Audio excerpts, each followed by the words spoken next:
Hey guys, tonight we begin with something that has quietly followed millions of people to bed for almost 30 years, whispering the same promise every single night. I will make you sleep, whether you ask me to or not. We are talking about Seroquel.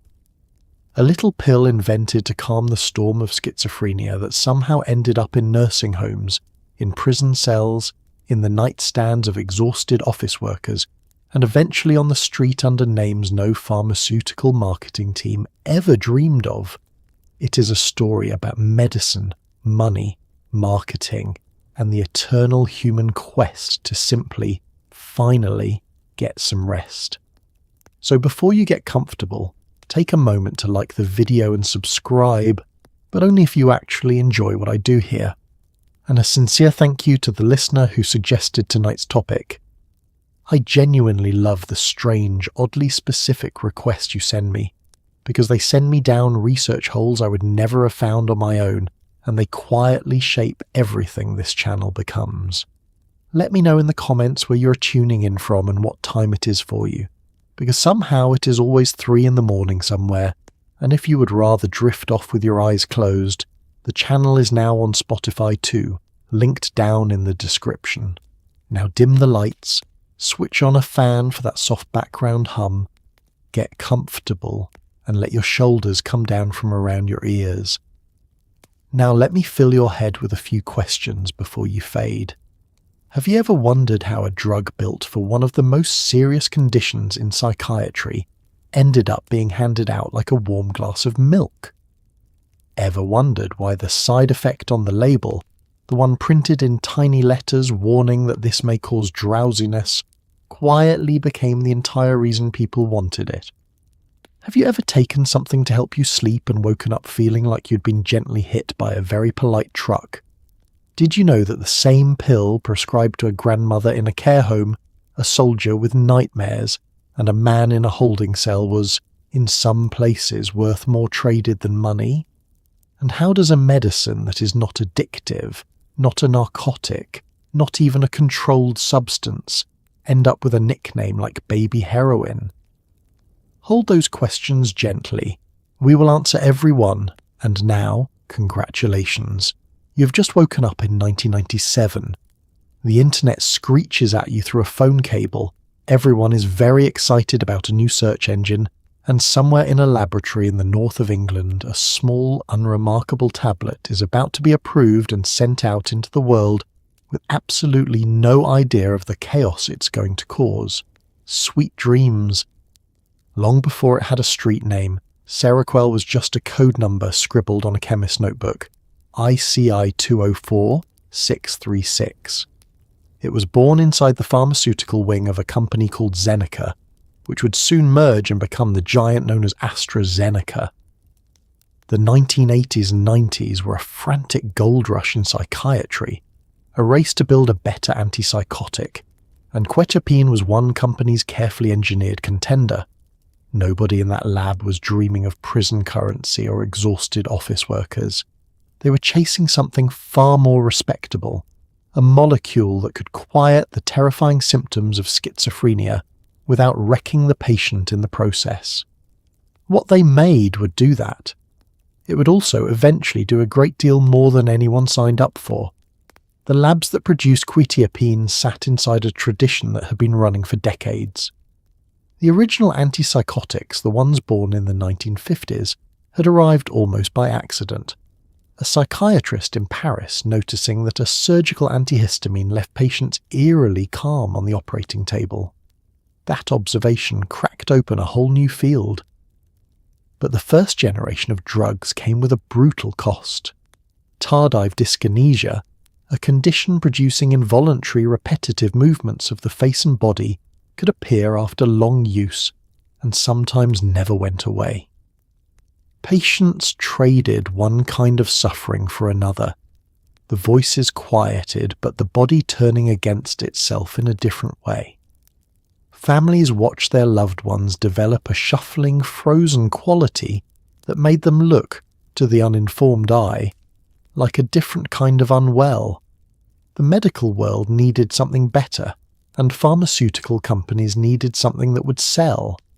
so the labs in the 1980s went to work with a cleaner target in mind. The goal was to hit the right receptors in the brain, soothe the right signals, and leave the rest of the nervous system more or less alone. Quetiapine was designed to act broadly across several receptor types, a multi-target approach that researchers hoped would translate to a broader, gentler effect. It was not the only candidate in this race.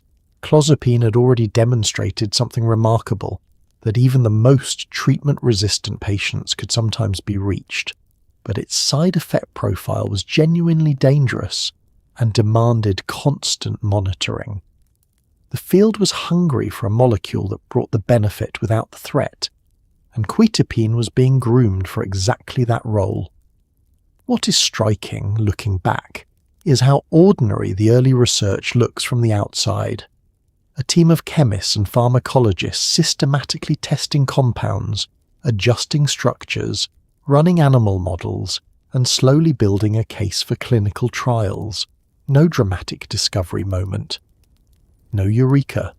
Just the grinding, careful science of modern drug development, the kind that cost enormous sums and takes the better part of a decade before a human being even swallows the thing. It was unglamorous, incremental, and important. The molecule was eventually moved forward into human trials, and the results were good enough to push through to the next stage, and the next, and eventually to the room where regulators decide whether something gets to exist in the real world or stays on the shelf. The name given to the compound when it finally became a product was Seroquel, chosen presumably because it sounds like something calm and credible, and not at all like baby heroin, which is what people would eventually call it on the street. In 1997, though, none of that had happened yet. The drug was new, the ambitions were specific, and the problem it was built to solve was genuinely serious. It is worth remembering that moment of original purpose before following the rest of the story, because the rest of the story involves a lot of people forgetting what the original purpose was. To understand why Seroquel ends up doing what it does, you have to peek gently into the wet electrical soup of the human brain. Quetiapine is what scientists call an atypical antipsychotic, which mostly means it politely rearranges the furniture of two brain chemicals, dopamine and serotonin, rather than kicking the doors down like the older drugs did. But here is the delightful catch that explains this entire story. At the low doses people crave for sleep, it barely touches the psychiatric machinery at all. Instead, it slams into the histamine system, the exact same system a drowsy allergy pill hits, and switches your consciousness off like someone tripping over the power cord. The medicine designed to treat psychosis is, at small doses, essentially the world's most overqualified antihistamine. The dopamine story is worth understanding first, because it sits at the center of why antipsychotics work at all. Dopamine is a brain chemical that, among other things, regulates the sense of meaning, reward, and connection. In schizophrenia, certain dopamine pathways become dysregulated in ways that, simplified enormously, contribute to hallucinations and delusions, the brain assigning intense significance to things that are not there, building elaborate structures of meaning out of noise. The older antipsychotics blocked dopamine receptors quite aggressively across multiple brain areas, which reduced psychosis but also flattened the rest of experience and produced those terrible movement side effects. It was a blunt instrument applied to a very intricate mechanism. Quetiapine is what researchers call a loose binder. It attaches to dopamine receptors and then lets go relatively quickly, a kind of gentle intervention rather than a long hold, which is part of why it tends to cause fewer of those devastating movement problems. It also touches serotonin receptors, which is associated with mood stabilization, and is one reason the drug eventually found uses in depression and bipolar disorder. On paper, this all sounds measured and elegant, a carefully calibrated interaction with a complex system. And at therapeutic doses, used properly for the conditions it was built for, it often is. The brain quiets, the chaos recedes, the patient becomes reachable again. But then there is the histamine piece, and this is where the whole story pivots on a single biological irony. Histamine is best known as the chemical that makes your nose run in spring. What is less commonly discussed is that the brain uses histamine as a wakefulness signal, a constant low hum that keeps you alert and functional throughout the day. Antihistamine drugs, the ones in allergy tablets and old-fashioned cold medicine, cross into the brain and muffle that signal, which is why taking them makes you drowsy enough to miss the second half of a film you actually wanted to watch. Quetiapine, at low doses, is an extremely powerful antihistamine in the brain. More powerful, in fact, than most dedicated sleep aids. At doses far below what would have any real impact on psychosis, it muffles the histamine signal with a thoroughness that would be impressive if it were not also the explanation for a multi-billion-dollar scandal. This is the pharmacological heart of the entire Seroquel saga. The drug was approved to do one thing, and it happened to do another thing extremely well at a completely different dose range. Those two things live in the same tablet, separated only by how many milligrams are printed on the side. A psychiatrist giving 300 milligrams to someone with schizophrenia is doing something medically serious and specific. A tired professional swallowing 25 milligrams at bedtime is essentially taking the world's most researched antihistamine and calling it a night. Neither person is wrong about what happened to them. They just are not taking the same drug in any meaningful sense. The pill is identical. The experience is a different country entirely. Every hero needs a cautionary tale looming behind it, and Seroquel's was a drug called clozapine. Clozapine was a miracle for the sickest patients, and a nightmare for their doctors, because in rare cases it could quietly destroy a person's white blood cells and kill them. It worked wonders, but it demanded constant blood tests and nervous supervision, like owning a beautiful sports car that occasionally tried to murder you. The whole atypical antipsychotic industry was, in a sense, a long and expensive attempt to bottle clozapine's magic without its menace. Quetiapine walked into this anxious atmosphere promising to be the reasonable one, the gentle one, the one that would not, generally speaking, ruin your evening. Clozapine's story is one of the stranger redemption arcs in pharmacological history. It was first synthesized in the 1960s and showed early promise, but was withdrawn from most markets after a cluster of deaths in Finland in the 1970s from a condition called a granulocytosis, the collapse of white blood cell production. That is not a side effect that gets glossed over in a footnote. That is a side effect that closes a drug down and haunts the researchers who worked on it. Clozapine spent years in a kind of pharmaceutical exile, available only in a few countries and only under conditions tight enough to make a pharmacist sweat. And then quietly the evidence kept accumulating that for patients who had tried everything else and found nothing, clozapine actually worked when nothing else did. Not a little better, genuinely better, in a category of its own for treatment-resistant schizophrenia. This put psychiatry in an uncomfortable position.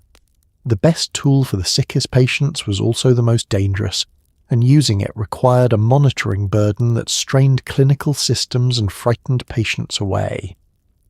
The field needed alternatives, compounds that could approach clozapine's effectiveness without demanding weekly blood draws and a standing prescription for anxiety among their prescribers. This was the mission that propelled the entire second generation of antipsychotics forward through the 1980s and 90s, the era that produced olanzapine, risperidone and quetiapine in rapid succession. Each was, in part, an answer to the question of what medicine looked like without the granulocytosis. Each came with its own trade-offs, because pharmacology is, at its core, a long negotiation with trade-offs. Quetiapine staked out its own position in this landscape. It was not the most potent of the new generation. It was not, in clinical trials, the most dramatically effective for every symptom of schizophrenia. What it offered was a profile that looked, on paper, comparatively manageable. Fewer movement side effects, lower risk of a particular hormonal disturbance that plagued some of its competitors, one that could cause inappropriate milk production and sexual dysfunction in both men and women, the kind of effect that made patients stop taking their medication and never tell anyone why. Quetiapine's relative quietness in those areas made it attractive. It was the candidate that seemed least likely to make things worse in new and interesting ways, which in the world of antipsychotics in the 90s was a meaningful qualification. So when quetiapine moved through clinical trials and toward approval, it carried this weight of context behind it. It was not merely a new drug. It was an answer to 2 decades of imperfect options, a molecule that walked into a field still haunted by tardive dyskinesia and clozapine's shadow, and said, with some confidence, that it had learned from the past. Whether it had learned all the right lessons was a question that would take another 20 years to fully answer. The ghost of clozapine had been addressed. Other ghosts were still forming.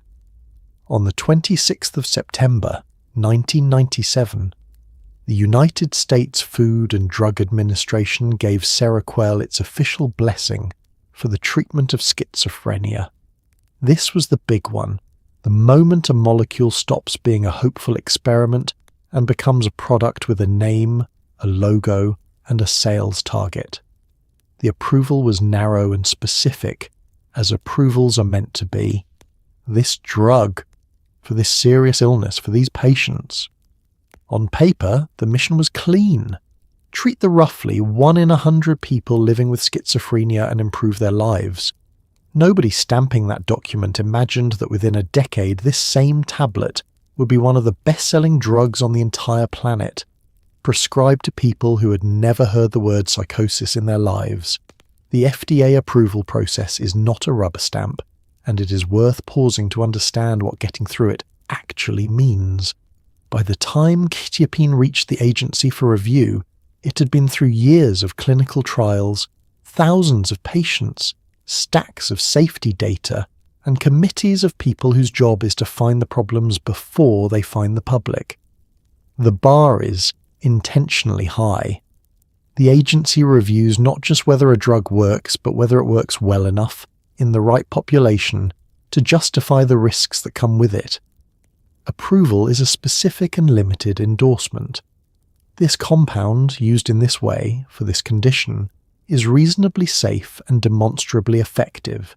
It is not a blank check. It is closer to a very specific permission slip. For a serious condition like schizophrenia, the risk-benefit calculation in 1997 was not difficult to make. The illness itself causes suffering and dysfunction severe enough that medications with significant side effect profiles can still represent a genuine improvement in quality of life. The patients who needed this drug needed it badly. The alternatives available were imperfect in their own ways, and the clinical trial data showed that quetiapine could reduce psychotic symptoms meaningfully, that patients on it did better than patients on placebo by measures that mattered. The approval was justified, specific, and for the population it was intended for, a reasonable piece of medical progress. What happened next was not the FDA's fault precisely. Regulators approve drugs based on the evidence presented and the population tested.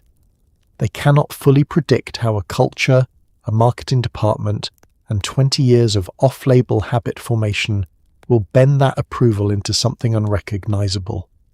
What was given was a green light for schizophrenia. What was eventually taken was permission for everything, and that extrapolation happened in the space between the letter of the law and the practice of medicine, driven by forces that the approval document could neither authorize nor stop. This is one of the structural vulnerabilities of drug regulation everywhere. You approve a molecule, and then the molecule meets the world. The actual tablet was peach-coloured, and came in doses of 25, 100, and 200 milligrams, each round and unremarkable looking, the kind of thing you could lose behind a couch cushion without drama. In the offices of psychiatrists and hospital wards in late 1997, it began its quiet entrance into clinical practice. Prescriptions were written cautiously at first, the way prescriptions always are written for new entries into a serious field.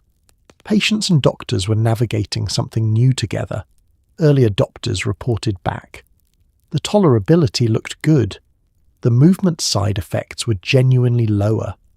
The drug was earning its reputation in the legitimate arena for which it had been built, and for a brief, clean period, that was the whole story. It would not remain the whole story for very long. Before we watch Seroquel wander off its leash, it is worth sitting for a moment with the condition it was actually made for, because it deserves that respect. Schizophrenia is not the horror movie caricature people imagine. It is a serious, often devastating illness, where the brain's ability to tell real from unreal comes loose from its moorings, dragging in hallucinations, delusions, and a fog that can swallow whole years of a life. For the people living with it, and the families beside them, a medicine that could turn the volume down on that chaos was not a lifestyle product. It was a lifeline. Seroquel at proper doses genuinely helped. That is the part of the story that too often gets buried under everything that came after. Roughly 1 in every 100 people worldwide will develop schizophrenia at some point in their lives. That statistic sounds abstract until you put a face on it, until you think about what it actually means to live in a mind where the input cannot be trusted. Auditory hallucinations, the most commonly depicted symptom, are not subtle. They're not a distant murmur at the edge of consciousness.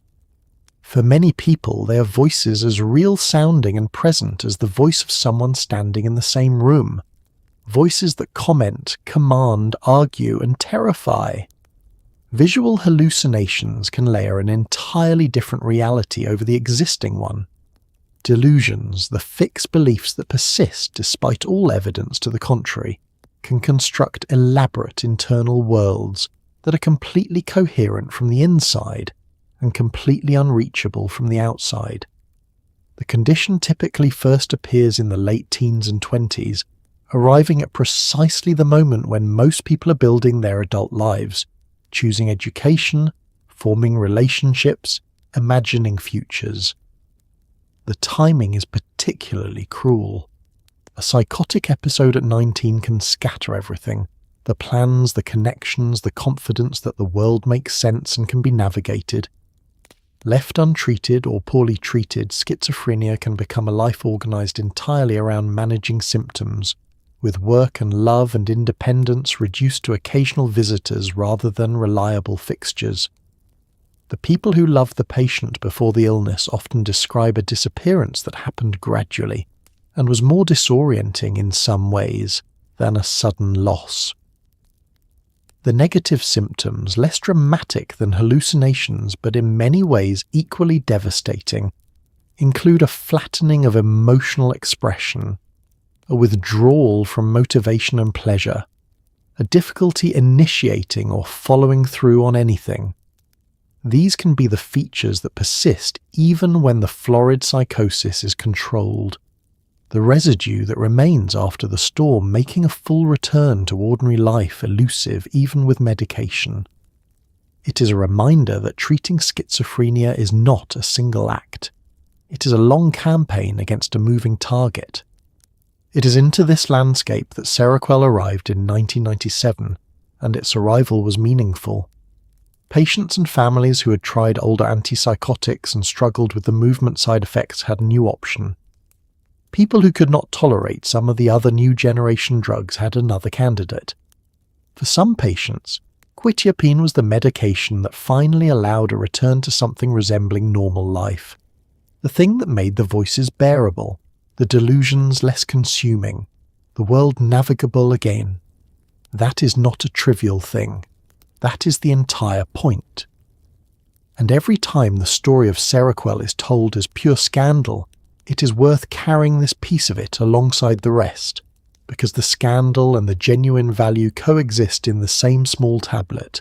and neither cancels the other out. With approval in hand, the tablet needed a personality, and the marketing machine got to work. It got a memorable brand name, Seroquel, which sounds vaguely soothing and vaguely serious, like a spa that also does your taxes. It came in tidy little tablets in escalating strengths, ready to be titrated up as needed, and it entered a market where the older antipsychotics had left patients with tremors, stiffness, and other cruel movement problems that made people visibly, stigmatizingly unwell. Seroquel's pitch was smoother living, fewer of those frightening physical effects, a kinder option. For a while, that pitch was largely true, and the prescriptions began to climb. This was the honeymoon. Honeymoons historically do not last. Pharmaceutical marketing in the late 1990s and early 2000s operated with a freedom and budget that would be difficult to fully reconstruct today. Sales forces were large, well-funded and trained to an exacting standard, not of scientific rigor exactly, but of relationship management and persuasive presentation. Pharmaceutical representatives were not scientists delivering peer review. They were personable, well-dressed, and persistent, showing up at clinics and hospitals bearing samples, speaker fees, and lunches that grew increasingly elaborate as competition for physician attention intensified.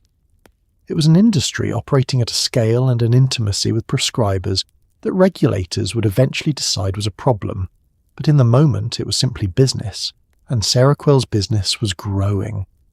The approved indication for schizophrenia gave the sales team a genuine, defensible starting point. They were not initially walking into a room and talking about sleep.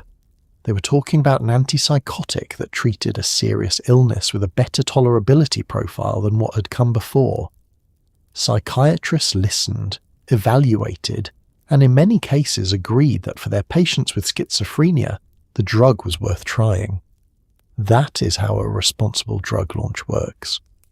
The product earns its place by genuine performance in the population it was designed for, and word spreads through legitimate clinical experience. For the first years of Seroquel's commercial life, this is more or less the story. A good drug finding its feet in a real patient population, backed by marketing that was aggressive but not yet obviously fraudulent. But the sales targets kept climbing, as targets do, and schizophrenia, despite its genuine prevalence, is a bounded market. There are only so many people with the diagnosis, and psychiatrists form a relatively small professional community.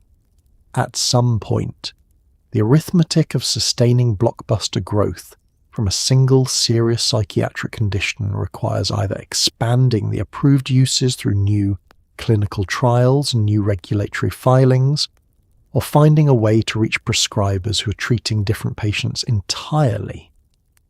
AstraZeneca pursued both paths, and the second path is where the story gets dark.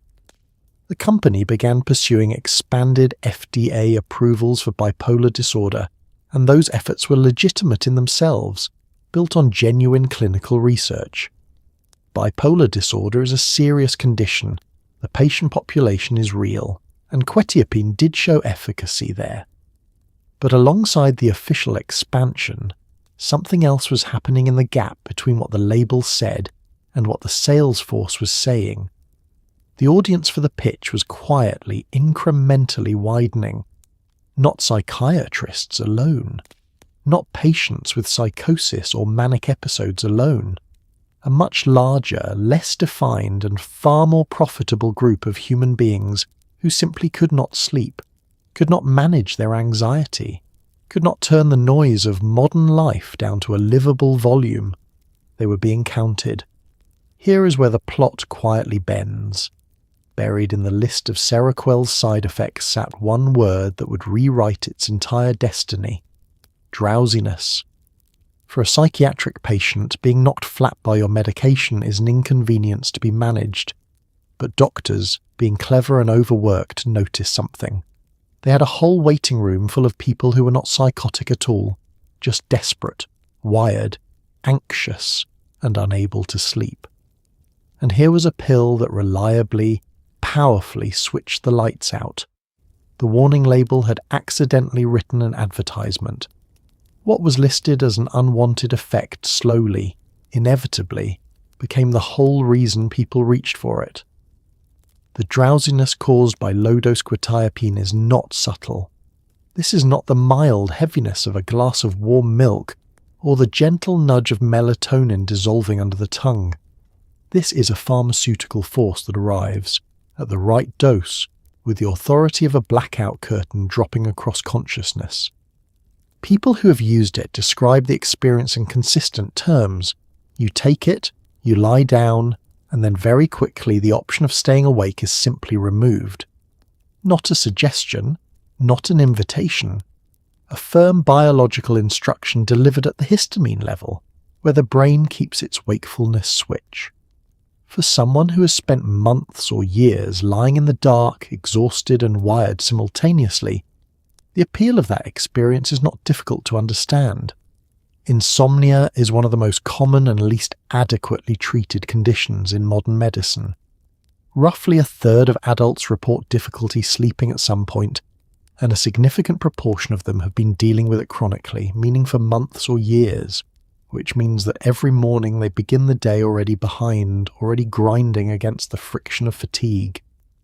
The treatments that are safest and most evidence-based, the behavioral approaches that require changing sleep habits and tolerating a period of discomfort before things improve, require time and effort and a degree of patience that exhausted people find genuinely difficult to access.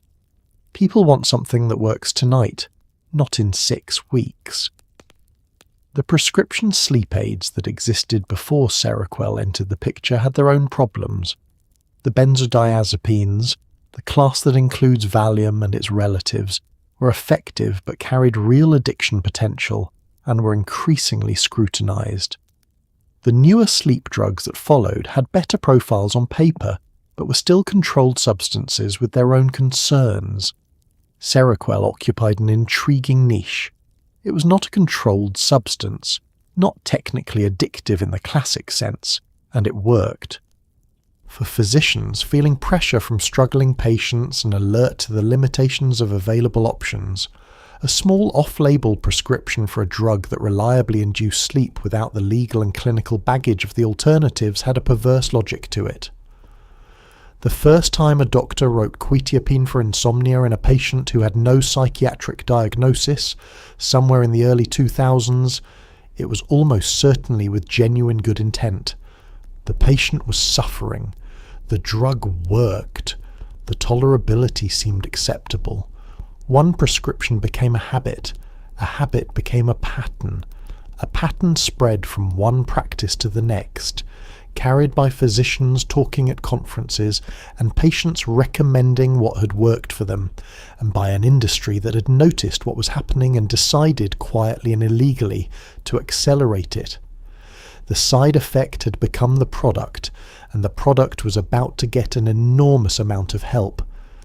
In medicine, there is a perfectly legal grey zone called off-label prescribing, where a doctor, using their own judgment, prescribes an approved drug for a use the FDA never signed off on. It is legal for the doctor. It is very much not legal for the company to promote. And Seroquel wandered off its label with the enthusiasm of a dog that has just realised the garden gate was open the whole time. Approved for schizophrenia, it started appearing for anxiety, for agitation, for sleep, for moods, for grief, for the general modern condition of being a human being who cannot switch their brain off at night. Each individual prescription seemed reasonable. Together, they built an empire. The off-label prescribing of approved drugs is more common in medicine than most patients realize.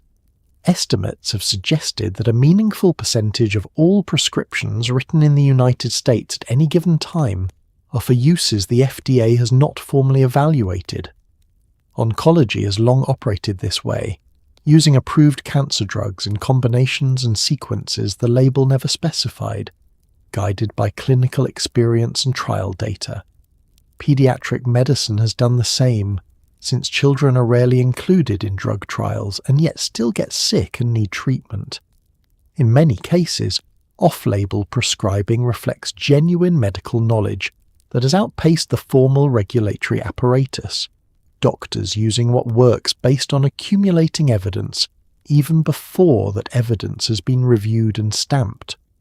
So when a psychiatrist in the early 2000s began writing quetiapine for a patient with anxiety or a troubled sleep pattern, alongside a diagnosis that was not quite schizophrenia and not quite bipolar disorder, they were doing something that sat legally within the scope of their professional judgment.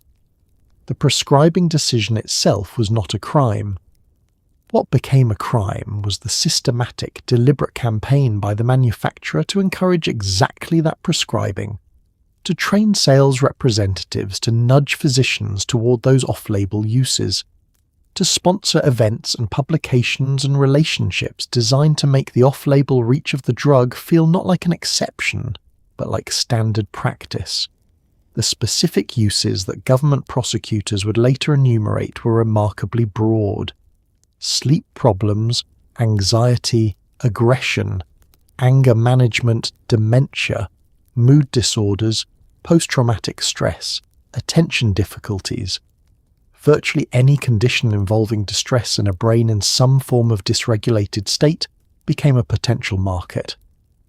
The tragedy of this expansion is that many of the people being targeted were genuinely suffering and genuinely needed help. They were not imaginary patients. They were exhausted veterans, overwhelmed caregivers, elderly people whose families were desperate for relief from around-the-clock agitation, people cycling through primary care offices with complaints that did not fit neatly into any diagnostic box. The drug that was being pushed toward them happened to work on their symptoms, which is exactly what made the whole operation difficult to challenge and slow to unravel. There is a word for the moment when a marketed drug becomes the default answer to a range of problems it was never designed to address: mission creep. It happens in policy, in technology, and in pharmacology, and in each case it follows the same arc. A tool works well enough in its original context. People notice it works for adjacent problems. The context quietly expands. The original purpose starts to look like a narrow entry point into something much larger.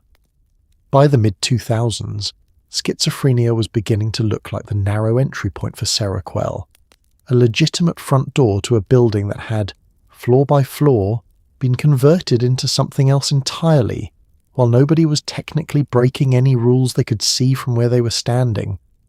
Of all the off-label uses, none swelled quite like sleep. Somewhere along the way, a low dose of Seroquel at bedtime became one of the most quietly common insomnia treatments in the Western world, despite never being approved for it. Think about the strangeness of that.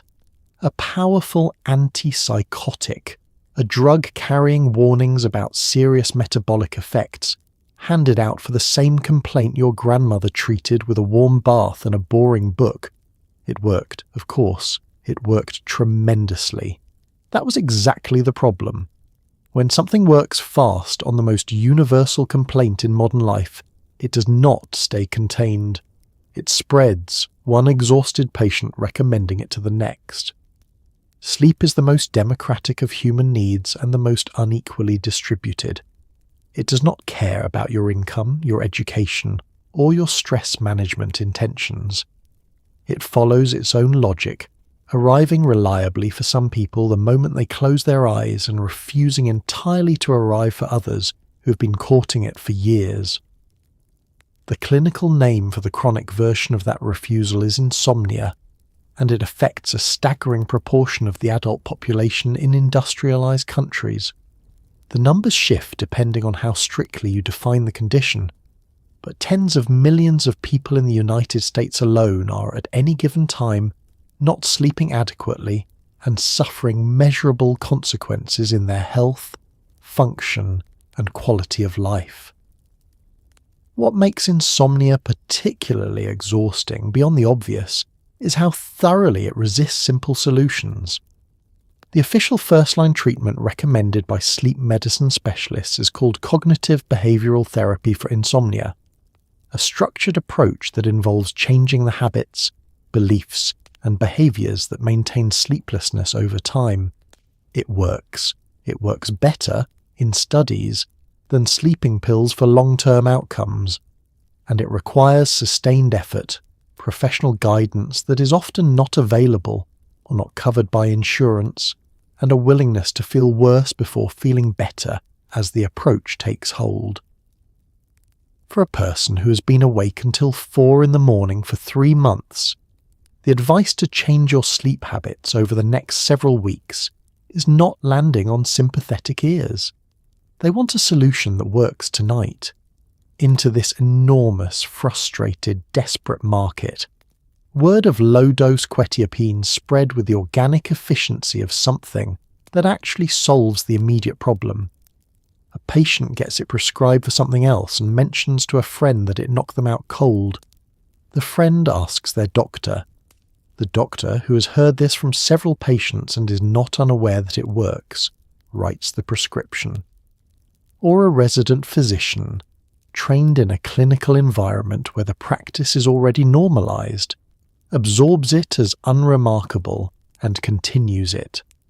Or a forum on the internet, a community of insomnia sufferers exchanging the accumulated wisdom of 3 a.m. desperation, names it as the thing that finally worked when nothing else did. No marketing necessary. The drug marketed itself on the currency of pure effectiveness, and by the time official scrutiny caught up with what was happening, the pattern was so established that addressing it felt to many prescribers like being asked to take away the only umbrella that had actually kept someone dry. By the 2000s, Seroquel had quietly become the aspirin of the psychiatric world, reached for whenever nothing else quite fit. Anxious? Try a little Seroquel. Haunted by nightmares after something terrible? Some prescribers offered it for that too. Restless, irritable, wound too tight to function. Same answer. It became a kind of pharmaceutical shrug, a catch-all for the vast, messy category of human distress that does not come with a neat diagnostic code. For patients who found relief, this felt like a small miracle. For regulators watching a schizophrenia drug become an all-purpose sedative, it was beginning to look like a very large problem wearing a very small tablet. The use is multiplied in part because distress is not tidy. Human suffering rarely presents as a clean, single-system problem with an obvious pharmacological target. It tends to arrive as a tangle, sleep problems and anxiety feeding each other, mood instability woven through both, trauma sitting underneath everything and throwing off the calibration of the whole system. A person coming into a clinic describing a clutch of symptoms that overlaps several diagnostic categories is genuinely difficult to treat, and the honest answer, that there is no single approved medication for exactly this cluster, and treatment will take time and trial and error, is not the answer that the exhausted person sitting across the desk wants to hear. Seroquel's broad, blunt, sedating effect cut across the categories. It did not require a precise diagnosis. It worked on the suffering directly, without needing to identify which suffering it was. The post-traumatic stress disorder use is worth examining specifically, because it represents one of the more sympathetic and least cynical branches of the off-label story. Veterans, survivors of violence, people who had lived through experiences that rewired their nervous system into a permanent threat detection state were, and continue to be, a population with enormous unmet medical need.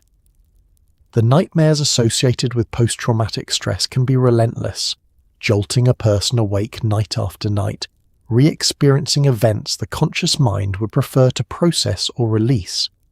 Some medications have formal evidence bases for this specific problem, but the evidence base in general is thinner than the population's need, and physicians treating veterans and trauma survivors sometimes reached for quetiapine because it reduced the overall arousal level and blunted the intensity of the dream cycle.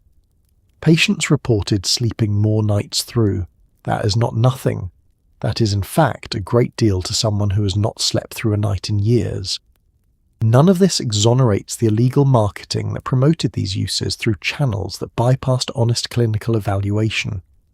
The point is not that all off-label use of Seroquel was cynical or wrong. The point is that it grew so large and so varied that the drug's identity became genuinely fractured. Ask 10 different prescribers what Seroquel was for and you would get 10 different answers, several of which had nothing to do with schizophrenia. The drug had become something different in different clinical contexts: a sleep aid, a mood stabilizer, a nightmare suppressant, an anxiety buffer, a backup option when everything else had failed. It was still legally the same approved antipsychotic. In practice, it was something closer to an unofficial everything medication, filling the gaps that formal medicine had not yet provided a better answer for, which is a generous reading of events that the federal government would eventually decline to share. Some of the most troubling chapters of this story were written in nursing homes. Dementia can bring agitation and distress that overwhelms understaffed care facilities, and Seroquel offered a tempting solution. A resident who is calm is a resident who is easy, too easy in many cases. Elderly patients with dementia were among those the drug was pushed toward, despite mounting evidence that antipsychotics could be genuinely dangerous for exactly this group. Picture a frail person, already fragile, gently sedated less for their own benefit than for the peace of the corridor around them. It is one of the quietest and most uncomfortable truths in the whole tale, and regulators would eventually be forced to say so out loud. Dementia does not arrive quietly or simply. It dismantles the self in stages, and one of its common features, particularly in middle and later stages, is behavioural and psychological disturbance. People who were once calm become agitated. People who once slept reliably through the night begin wandering at 2 a.m. People who never raised their voice in decades suddenly shout or strike out at caregivers, not from cruelty, but from a terrified disorientation that language can no longer adequately express. The professionals responsible for their care in residential facilities are often working under conditions of significant strain. Large patient-to-staff ratios, demanding physical work, and the emotional toll of watching people diminish over months and years while families ask, with increasing urgency, why things are not improving. The appeal of a sedating medication in that environment is not difficult to understand at the level of an individual clinical decision. A patient who is awake and screaming at 3 a.m. is suffering, and so are the other residents on the floor, and so are the staff members trying to manage it. A medication that reduces that agitation and allows the patient to sleep can look, from the bedside, like a humane intervention. The problem is the scale, and the evidence, and the population being medicated. Antipsychotic drugs in elderly patients with dementia carry substantially elevated risks. Falls, because the sedation that makes a person quiet also makes them unsteady. Strokes and other cardiovascular events. Cognitive decline that moves faster with a medication than without it. And, as researchers and eventually regulators formally documented, an increased risk of death. The patients being sedated for the comfort of the ward were dying at higher rates than those who were not.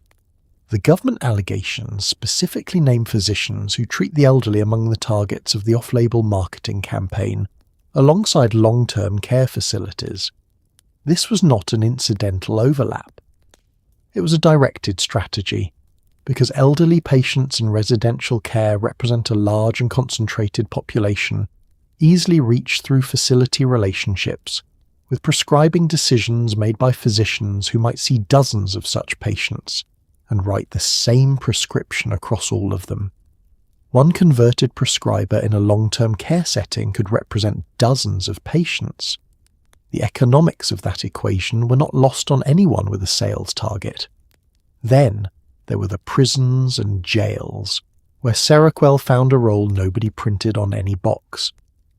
In the cramped, tense, sleepless world of incarceration, a drug that reliably switched a person off had obvious appeal to overwhelmed systems and to the people trapped inside them. It became known as a way to make the endless hours vanish, to blur the fluorescent sameness of a cell, to simply not be present for a while. Government findings would later note that the drug had been promoted toward long-term care facilities and prisons, among other settings. What began as medicine slid sideways into something closer to control and something closer, disturbingly, to escape. The prison environment is one of the more extreme tests of what happens when a sedating medication meets a population with very little else to reach for. Incarceration is, by design, not comfortable. The noise, the threat, the boredom, the enforced proximity to people you did not choose and cannot leave, the absence of any of the ordinary regulatory mechanisms of daily life, all of it creates a baseline of physiological stress that is difficult to overstate. Sleep in that environment is frequently disrupted. Anxiety is not a clinical label, but a constant condition. For people who entered with pre-existing mental health conditions, the environment compounds them.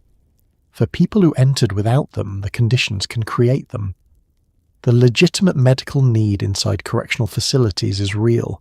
People with genuine schizophrenia, genuine bipolar disorder, genuine post-traumatic presentations are incarcerated in significant numbers, and they have a right to treatment. Seroquel prescribed properly to a person with schizophrenia in a prison facility is not different from Seroquel prescribed properly in any other clinical setting. The problem, as described in reports and legal proceedings, was what surrounded that legitimate use. The drug was reportedly given to inmates who did not have psychotic or bipolar diagnoses, used not as psychiatric treatment, but as a management tool, a chemical solution to the practical problem of housing a large number of distressed human beings in an under-resourced facility. A sedated inmate is an easier inmate. The equation was brutal in its simplicity. On the inmate side, a parallel economy developed with an equally simple logic. Seroquel represented something rare and valuable inside, reliable unconsciousness. Hours could pass without the awareness of passing. The relentless texture of incarcerated time, the sameness, the waiting, the surveillance, the confinement, could be interrupted in a way that other available substances did not offer. It was not a high exactly. It was more like a temporary exit, a way to not be there for a while. People saved their doses, traded their doses, and occasionally ground them into powder and tried to intensify the effect through routes of administration that the tablet was never designed for. The drug that arrived as medicine had been quietly reassigned by the environment, serving two masters simultaneously, one clinical and one desperately human. None of this explosion happened by accident. Behind every prescribing trend sits an army you never see, the pharmaceutical sales force. Government allegations would later describe a marketing operation of remarkable ambition, one that targeted not just psychiatrists, but the doctors least likely to ever see a case of schizophrenia at all. Primary care physicians, doctors who treated the elderly, the people most likely to have a waiting room full of anxious, sleepless, ordinary patients. The strategy, as later laid out by prosecutors, was simple and devastatingly effective. Do not wait for the illness to find your drug. Send your drug out to find new illnesses. The mechanics of pharmaceutical promotion in this era operated on several levels simultaneously.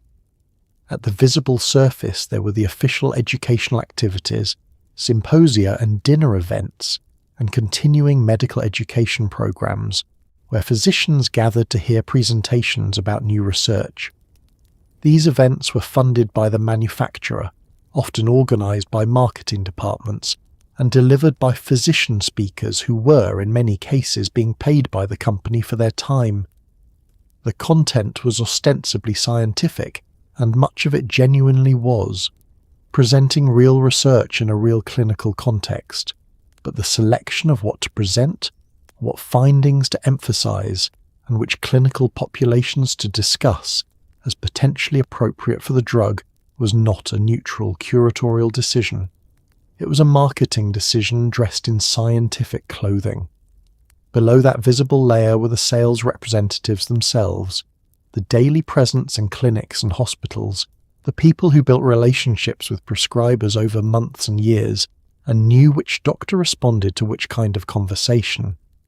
The government's case against AstraZeneca described representatives being directed to call on physicians who were not psychiatrists, doctors who would not typically see patients with schizophrenia, and to discuss off-label uses that the label did not support.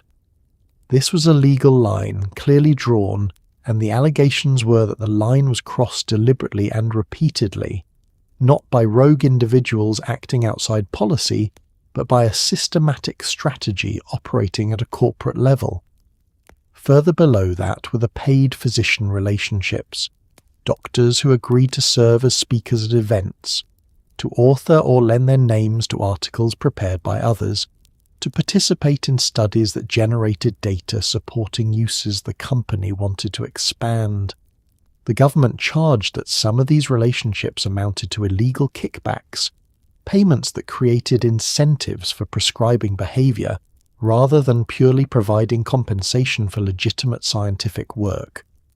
Individual physicians made individual decisions in these relationships, and assigning culpability across a system that blurred the line between education and promotion is genuinely complicated. What was not complicated was the outcome. Prescriptions climbed, revenues climbed, and the population of people taking Seroquel expanded far beyond the boundaries of the condition that justified its existence. Every blockbuster has a locked drawer, and Seroquel's held its metabolic effects. Concerns swirled for years that unflattering research on side effects like serious weight gain and blood sugar problems had not been trumpeted quite as loudly as the good news. In the flood of litigation that followed, the way certain studies had been handled and presented became a central and damaging theme. The accusation broadly was that the shine had been polished a little too hard, while the shadows were kept in soft focus. Whether framed as aggressive marketing or something darker, the effect was the same. Patients and prescribers making choices without the full, unlovely picture in front of them. The publication practices of pharmaceutical companies in this era are now widely understood to have been systematically skewed toward favourable outcomes. The mechanism was not fraudulent in the crude sense of falsifying results. It was subtler and therefore, in some ways, more difficult to prosecute. Studies with positive results were published. Studies with neutral or negative results were more likely to be left unpublished, languishing in files rather than making their way into journals where prescribers might encounter them. Analyses were structured in ways that emphasized the outcomes that looked best. Ghostwritten articles, prepared by medical communications companies working for the manufacturer, were placed in peer-reviewed journals under the names of physician authors who had reviewed but not written them, lending the credibility of academic authorship to content shaped by commercial interests. The specific concerns around quetiapine and metabolic effects were not manufactured by critics. The drug does cause significant weight gain in a meaningful proportion of users, and weight gain at the scale involved is not a cosmetic inconvenience. It is a risk factor for diabetes, cardiovascular disease, and a constellation of metabolic complications that can shorten a life. In psychiatric patients already managing the health consequences of serious illness, adding a medication that substantially increases metabolic risk is a decision that demands honest, complete information. Prescribers and patients making that decision without the full picture of risk were not making the same choice they would have made with it. Litigation discovery, the process by which plaintiffs in civil cases obtain access to corporate documents, eventually produced internal communications that became deeply uncomfortable reading. Emails discussing how to manage unfavorable data. Discussions about framing that acknowledged the strategic value of emphasis and omission. The portrait that emerged was of an organization aware that its product had significant safety concerns in certain populations and actively engaged in shaping how that information reached the public. Not lying, exactly, not forging data. Something more sophisticated and in some ways more damaging, engineering the context within which the truth was understood. Because here is the bill that quietly came due for many long-term users. Seroquel, like several of its atypical cousins, could reshape the body. Significant weight gain was common. Blood sugar could climb toward diabetes. Cholesterol drifted the wrong way. The medicine that soothed the mind could, over years, strain the heart and the metabolism, a slow trade you did not always feel yourself making. It is the cruel arithmetic of a lot of powerful drugs.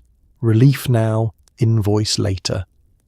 For someone using it nightly just to sleep, that invoice could arrive as a genuinely serious life-shortening condition, all in exchange for switching the brain off at bedtime. The weight gain associated with quetiapine is not the modest couple of pounds that might accompany a course of steroids. For a significant proportion of users, and particularly those taking it at the higher doses used for psychiatric indications, the gain can be substantial. 10, 20, 30 or more pounds over the course of treatment, accumulating gradually in the way that chronic medication side effects accumulate, too slowly to seem alarming on any given week, but significant by the time the pattern becomes visible. The mechanism involves the same histamine blockade responsible for the sleepiness, combined with effects on appetite regulation and metabolic signaling that researchers are still working to fully characterize. You get hungry in a new and specific way. Your baseline metabolic rate shifts. The body that you step out of bed with after a year on the drug is operating under different conditions than the one that stepped in. Blood sugar regulation is the next domino. Insulin resistance, the state in which the body cells respond less efficiently to insulin, and blood sugar begins to climb, is a documented consequence of treatment with several atypical antipsychotics, including quetiapine. In some patients, this progress stops at the level of prediabetes. In others, it advances to a full type 2 diagnosis, with all the long-term consequences that implies: the cardiovascular risk, the neuropathy, the renal complications, the lifetime of management. Developing diabetes because you are given a medication for insomnia, without being fully informed of that possibility, is an outcome that sits at the intersection of inadequate informed consent and the systematic under-promulgation of safety information. For patients with schizophrenia or bipolar disorder taking therapeutic doses, this metabolic risk was at least evaluated alongside the genuine psychiatric benefit. A psychiatrist managing a patient with treatment-resistant psychosis might reasonably conclude that the weight and blood sugar risk is an acceptable trade for stability and function. That is a complicated clinical judgment made with a full picture. For a person who is prescribed quetiapine for insomnia at a low dose on the implicit understanding that it was a gentle, non-addictive sleep aid, the same metabolic changes arrived without the same clinical framework. They were not making a complicated trade-off. They were trying to sleep. Nobody told them that the sleep aid was also, quietly, beginning to change the chemistry of their pancreas. The body had been keeping the receipts. Eventually it would present them. Eventually the evidence about the elderly grew too loud to manage with clever phrasing, and the strongest tool in the regulator's kit came out: the boxed warning. The stark black-bordered alert that sits at the very top of a drug's label like a tombstone. It cautioned that older patients with dementia-related psychosis faced an increased risk of death when treated with antipsychotics of this class. Read that again slowly because it is a heavy sentence. The drug being handed out to calm distressed grandparents carried, for that exact population, a warning about dying sooner. The honeymoon was now very much over, and the lawyers were checking in. The boxed warning, sometimes called a black box warning informally, is the FDA's most serious labelling tool, reserved for situations where the evidence of risk is strong enough that it demands immediate, unmissable attention from any prescriber who picks up the document. It is not a subtle communication. The graphic design choice of a literal black border is deliberate. Stop. Read this. It matters in a way that the other words on this page do not. Its appearance on a drug's label represents an acknowledgement that the drug, used in a particular way or in a particular population, can harm or kill people at a rate that requires extraordinary transparency. It is a mechanism that exists precisely because voluntary disclosure has proven insufficient. The evidence that drove the warning in this case accumulated from multiple sources over several years, including studies of antipsychotics across the class showing elevated mortality in elderly dementia patients. The deaths were not from a single dramatic cause. They showed up as increased rates of cardiovascular events, including heart failure and sudden cardiac death, and as pneumonia and other infections, the kind of deaths that could be attributed to the underlying condition, or to age itself if you were inclined to look away from the pattern. Taken together across enough patients, the signal was clear. Elderly people with dementia, given antipsychotics, were dying at higher rates than elderly people with dementia who were not. The drugs were accelerating a process that was going to happen anyway, shortening what time remained. For prescribers who had been writing quetiapine into nursing home orders for years as a matter of routine management, the warning required a genuine reckoning. For families who had been told their parent or grandparent was being helped by a medication that was actually shortening their life, the news was devastating and angry-making in equal measure. For the people who had been advocating for years that this use was inappropriate and dangerous, the warning represented vindication that arrived, as these things tend to, too late for a large number of the people it was supposed to protect. The tombstone had been printed. The question was how many people read it before the prescription was written. In May of 2007, a new version arrived, Seroquel SR, the extended-release formulation, engineered to dissolve slowly and be taken just once a day. On its face, this was pure convenience, and for patients it genuinely was easier. But there is a second, less romantic reason drug companies reinvent their own bestsellers, and it ticks quietly in the background of every blockbuster. It is called the patent clock. A fresh formulation can mean fresh protection, a way to keep the cheaper copycats at bay a little longer. Better medicine and better business, wrapped in the same slow-release shell. The tablet had learned to buy itself more time. Extended-release formulations are not inherently cynical. There are genuine pharmacological reasons to prefer a drug that maintains a steadier blood level over 24 hours, rather than spiking and dropping with each immediate release dose. For psychiatric medications particularly, stability of blood levels can correlate with stability of effect, reducing the peaks that can cause side effects and the troughs that can allow symptoms to creep back. Patients who take one tablet once a day are also more likely to take it consistently than patients managing multiple doses, and adherence is one of the persistent challenges in psychiatric treatment. Seroquel XR had real reasons to exist beyond the patent calendar, but the patent calendar was also real, and its logic was not concealed. Patents on the original quetiapine formulation were approaching their expiration, which meant that the period during which AstraZeneca could sell the drug without competition from generic manufacturers was drawing to a close. Once generics entered the market, the price of quetiapine would collapse and the revenues from it would follow. A new formulation, with new patents, reset the clock. Physicians who switched their patients from the original to the XR version were prescribing under a new patent umbrella, one that extended the period of premium pricing and exclusivity. Whether individual patients benefited from the switch was a separate question from whether the company benefited. Both things could be true simultaneously, and both were. The XR approval also enabled a new round of approved indications, as the extended release formulation required its own regulatory submissions, and those submissions could include new therapeutic areas. By the time Seroquel XR received full approval, the indication list had grown to include bipolar disorder treatment in forms the original had not covered, and the machinery of promotion was refreshed alongside the molecule. A new version is a new news cycle, a new justification for the sales force to reintroduce itself to physicians who had already been hearing about the old version for a decade.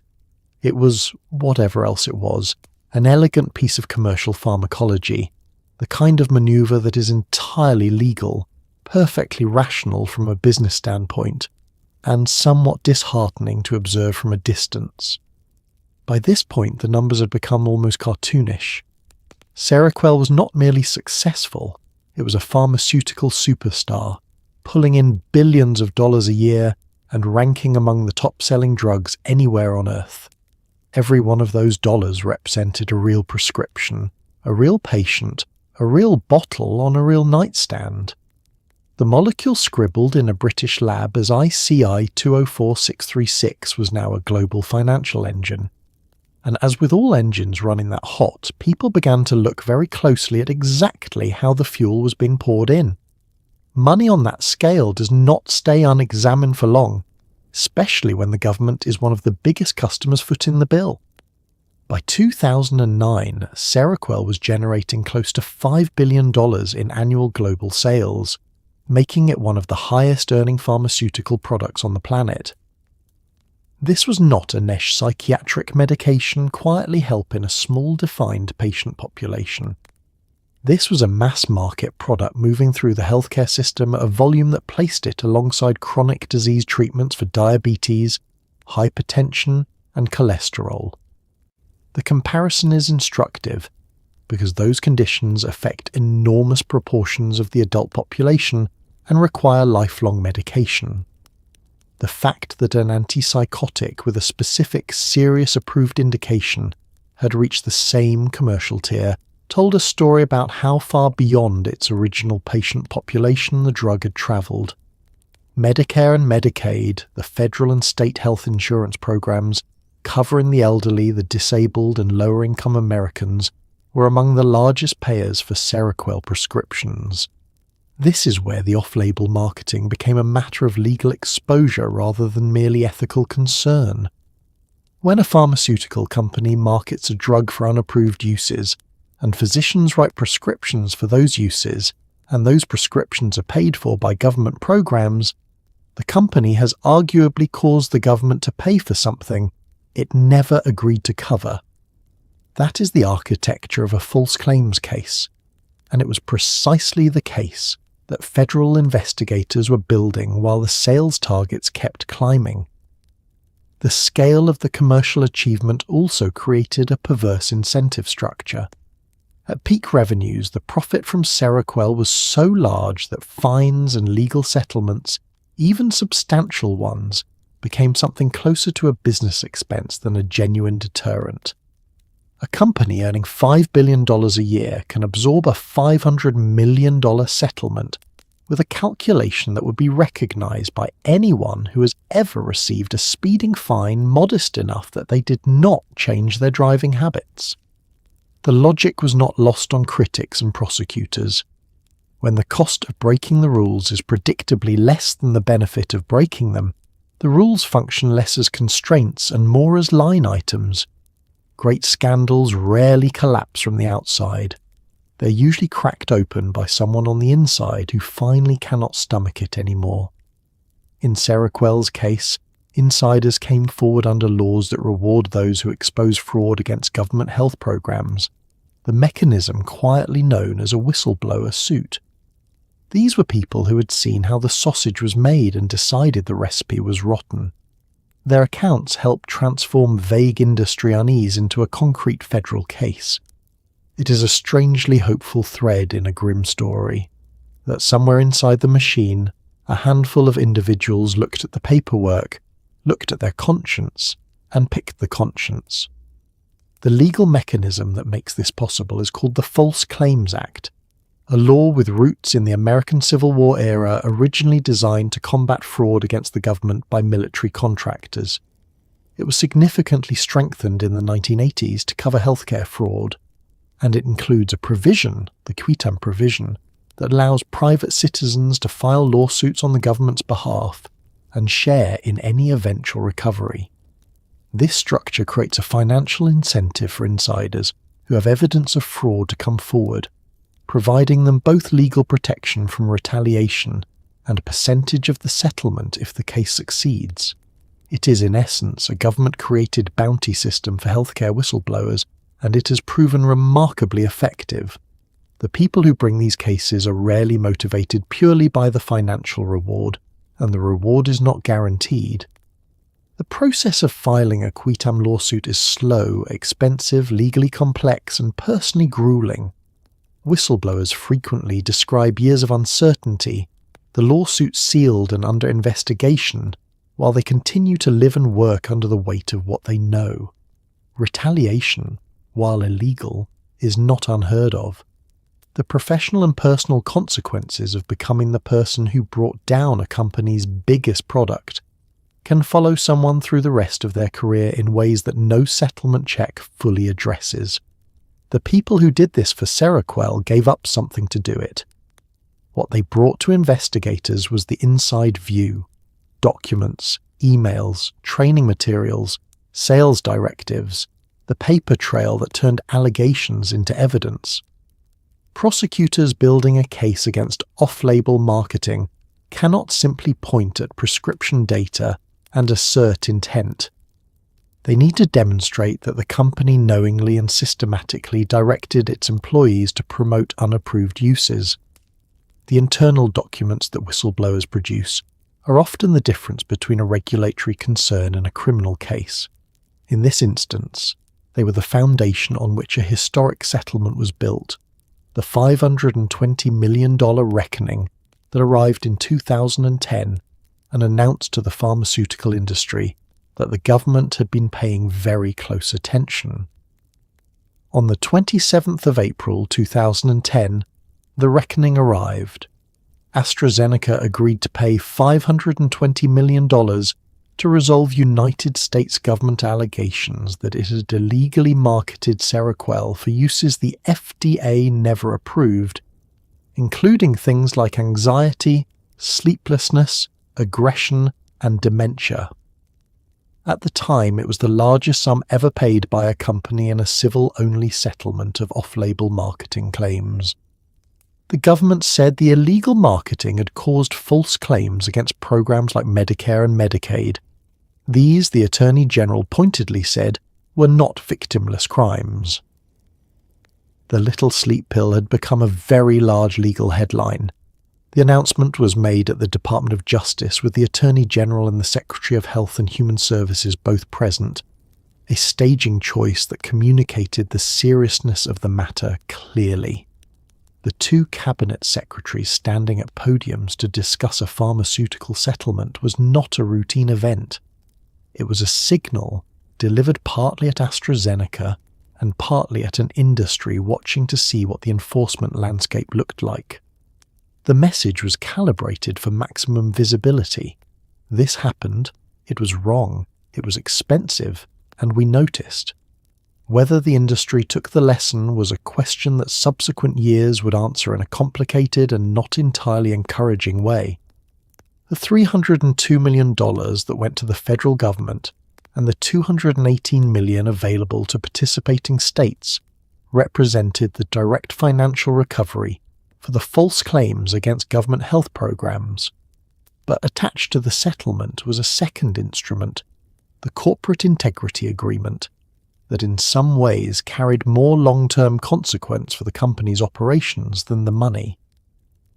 The agreement required AstraZeneca to submit to 5 years of oversight and monitoring, to implement compliance programs, to have its board of directors regularly certify that marketing practices were within legal limits, and to report any violations to the government. It was probation on a corporate scale, an acknowledgement that a fine alone was not sufficient, and that structural change in how the company operated was part of the required resolution. Separately from the federal case, AstraZeneca reached arrangements with 37 states, paying an additional $68.5 million to resolve state-level allegations. Thousands of individual personal injury lawsuits from patients alleging harm from the drug were proceeding in parallel through the civil courts, representing an ongoing liability that would continue to cost the company money for years after the Department of Justice settlement closed its chapter. The total financial exposure from the Seroquel legal saga across federal, state and civil litigation ran into the billions. The drug had earned many times that. The ledger remained, in the narrowest commercial sense, a positive one for the company that made it. There is a peculiar ritual to these settlements, and Seroquel's followed it perfectly. The company paid the enormous sum while simultaneously denying the allegations, a legal contortion that translates roughly to, "We admit nothing. Please accept this $500 million." On top of the federal deal came separate arrangements with dozens of states and a corporate integrity agreement, a sort of multi-year good behavior contract with government watchdogs peering over the company's shoulder. To critics, it looked like the cost of doing business, a fine large enough for a headline but small next to years of blockbuster profits.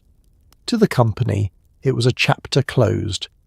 Either way, the drug itself kept right on selling. The denial without admission is a standard feature of civil settlements in the United States, not a unique invention of pharmaceutical litigation. It exists because admitting liability in a civil settlement would expose the settling party to use of that admission in subsequent civil cases, creating a cascade of legal exposure that would make any settlement economically irrational. The company denies the allegations, pays the money, and the legal system accepts this arrangement because the alternative, requiring admissions as a condition of settlement, would result in fewer settlements and more protracted litigation that serves nobody particularly well. It is a practical compromise. It is also, from the outside, deeply unsatisfying, the visual equivalent of a person handing you a large envelope of money, while maintaining direct eye contact and saying they absolutely did not break your window. For the patients who believed they had been harmed, the denial was galling. For people who had developed diabetes, gained significant weight, experienced falls, or had elderly relatives die on a medication they believed was being used to help them, the corporate statement that no wrongdoing had occurred was not a neutral legal technicality. It was an additional injury. The settlement compensated the government for false claims against public programs. It did not compensate all the patients for what they experienced, and it did not include an acknowledgement that the patient's understanding of what had been done to them was accurate. Justice, in this case, looked like a wire transfer to a federal account and a press release in careful legal language. The 5 years of corporate integrity agreement monitoring that followed were not, by most accounts, a period of dramatic transformation in pharmaceutical industry culture broadly. AstraZeneca complied with its specific obligations. Other companies continued their own promotional practices with modifications shaped by the legal environment. The settlement established a price point for this kind of conduct and provided a legal template for future cases, but it did not produce the kind of reckoning that changes an industry's relationship with its own incentive structures. Those changes, to the extent they have come at all, have come more slowly and more incompletely than the scale of the Seroquel case might have suggested they would. While the lawyers argued in daylight, something stranger was happening in the shadows. Out in the world, far from any pharmacy counter, Seroquel had picked up a second identity in a fistful of nicknames. On the street it became known as Susie-Q, as Quell, as Squirrel, and most jarringly as baby heroin. Sit with that last one because it is genuinely bizarre. This is not a narcotic. It is not a controlled substance. It produces no classic high in the way people usually mean. And yet it earned an underground reputation potent enough to deserve a whole vocabulary. A schizophrenia medication had somehow developed a secret life with its own slang. The development of street slang around a pharmaceutical is not an arbitrary cultural event. It represents the crystallization of a community's knowledge into shorthand, the moment when enough people share an experience to give it a name. A drug gets a nickname when its use has become common enough and specific enough in its effects that the people seeking it need a word for it that does not require a pharmacy receipt. The names tell you something about the experience. Quell speaks to quieting, to suppression, to the muffling of something loud. Susie-Q has the friendly approachability of something non-threatening, the kind of name you might give a neighbour's dog rather than a chemical you crush and snort. Baby heroin is the one that cuts through everything else, because it tells you exactly what someone was looking for and roughly how well they felt they found it. The comparison to heroin in the nickname requires a pharmacological clarification, because the drugs are genuinely different in mechanism. Opioids produce their effects through opioid receptors, binding to a system that produces euphoria, pain relief, and a physical dependence that quetiapine does not replicate. Nobody taking quetiapine is hitting the opioid reward pathway in the way that makes heroin heroin. What the nickname captures is not the mechanism but the function. The way the drug could be used to manage the same things heroin was used to manage: the unbearable anxiety, the inability to sleep, the desperate need for a break from a reality that had become too heavy. Baby heroin is a harm reduction label disguised as slang. It says this is not as strong, not as dangerous, not as addictive, but it is in the same family of things people reach for when they need the world to stop for a while. The name spread fastest inside incarceration, where the drug's availability, combined with the environment's particular miseries, created fertile ground for a vocabulary to develop. From there, they moved outward through networks that connected people inside to people outside, through families and communities, and the informal information-sharing systems that operate alongside the formal healthcare infrastructure.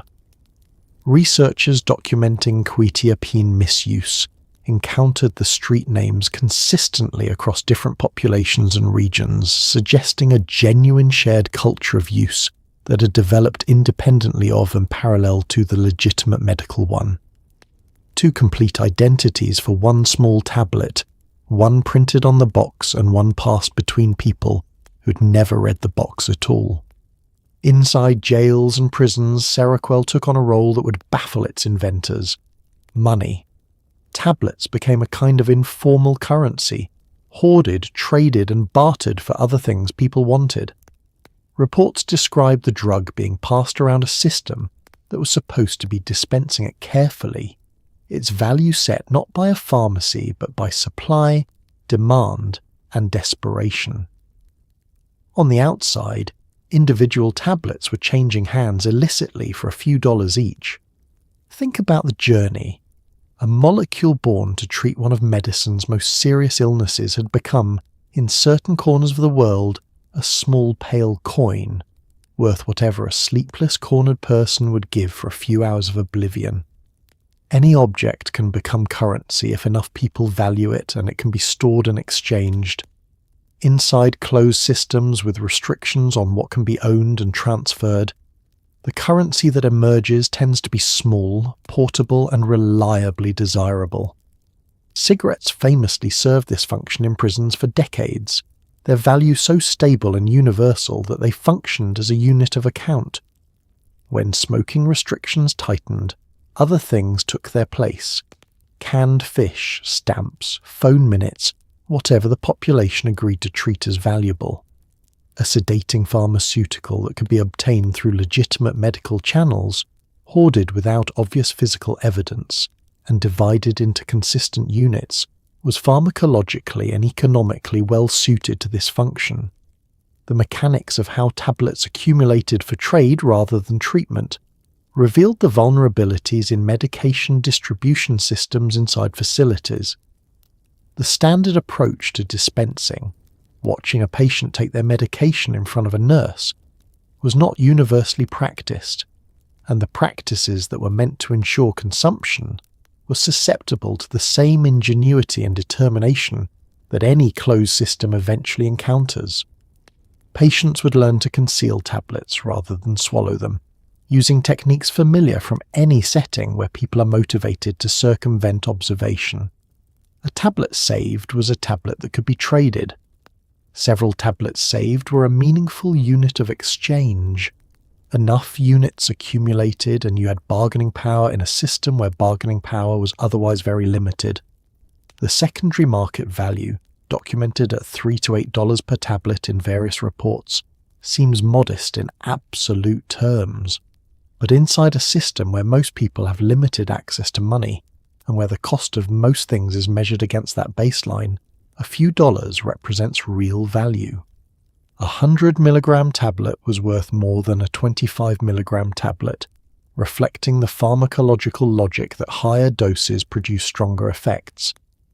The market was, in its own grim way, efficient, pricing the product based on the intensity of its principal value proposition, which was, as always, the reliable delivery of unconsciousness. The invisible hand of economics had reached into a medication dispensary and set prices for a schizophrenia drug based on how thoroughly it eliminated awareness. Adam Smith could not have anticipated this specific application of his theories, so why did anyone want it badly enough to trade for it? The reasons researchers gathered are almost unbearably human. People used it to sleep when nothing else would let them, to take the edge off relentless anxiety, to come down softly from the jagged crash of stimulants, to feel, in their own words, simply mellow, to be somewhere other than the fluorescent echoing reality around them. Nobody was chasing euphoria. They were chasing absence, a switch to flip on a mind that would not stop. It is less a story about getting high and more a story about how many people are quietly, desperately trying to get some rest by any means they can find. Research into why people misuse quetiapine consistently returns the same cluster of motivations, and their ordinariness is what makes them so affecting. The most commonly cited reason, across studies, surveys and interviews with people who had used the drug outside of a prescription context, was insomnia and anxiety. Not recreation, not the pursuit of altered consciousness or chemical adventure, sleep and the reduction of fear. These are among the most basic human needs, and the people describing them were describing a failure of available options, a gap between what they needed to function and what they could access through the systems designed to provide it. The use of quetiapine as a come-down tool, a way to soften the crash that follows stimulant use, tells a parallel story about how people manage drug use in the real world, rather than the clinical setting. Someone using cocaine or methamphetamine will eventually need to stop and sleep, and the stimulant state makes sleep impossible through conventional means. The body is running hot, the mind is accelerated, and the ordinary pharmacology of exhaustion is not sufficient. Quetiapine, powerful enough to override the stimulant's effects on the histamine and serotonin systems, could impose sleep that nothing else could achieve. People knew this and used it for exactly this purpose, not in consultation with a physician, and not in any framework that a prescriber had designed, but as practical chemistry applied to the realities of the life they were living. The phrase "zone out," appearing repeatedly in studies as a stated reason for use, deserves more attention than it typically receives.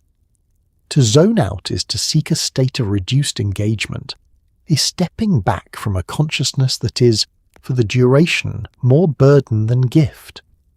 The people describing this were not seeking pleasure. They were seeking relief from a chronic state of arousal, vigilance, or distress that had become incompatible with ordinary functioning. That this relief was sought in a pharmaceutical rather than through other mechanisms is not surprising in a world where pharmaceutical solutions to psychological distress are the most normalized and accessible option available.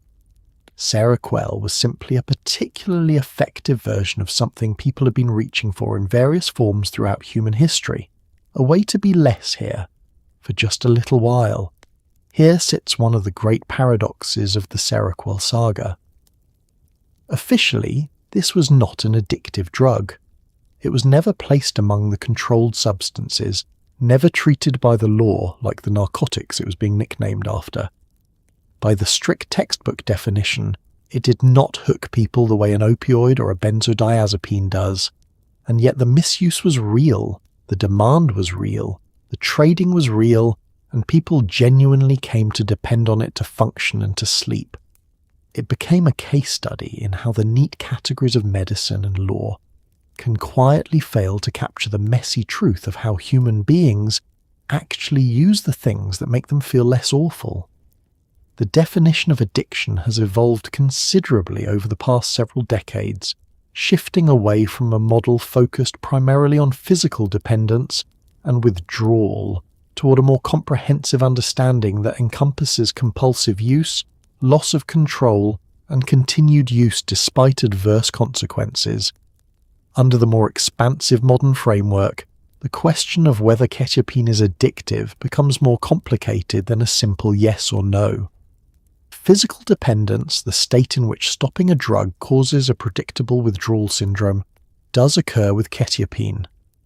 People who stop it abruptly, particularly after extended use, can experience rebound insomnia significantly worse than what they had before they started, along with nausea, anxiety, sweating, and other effects that reflect the body's adjustment to the absence of something it has adapted around.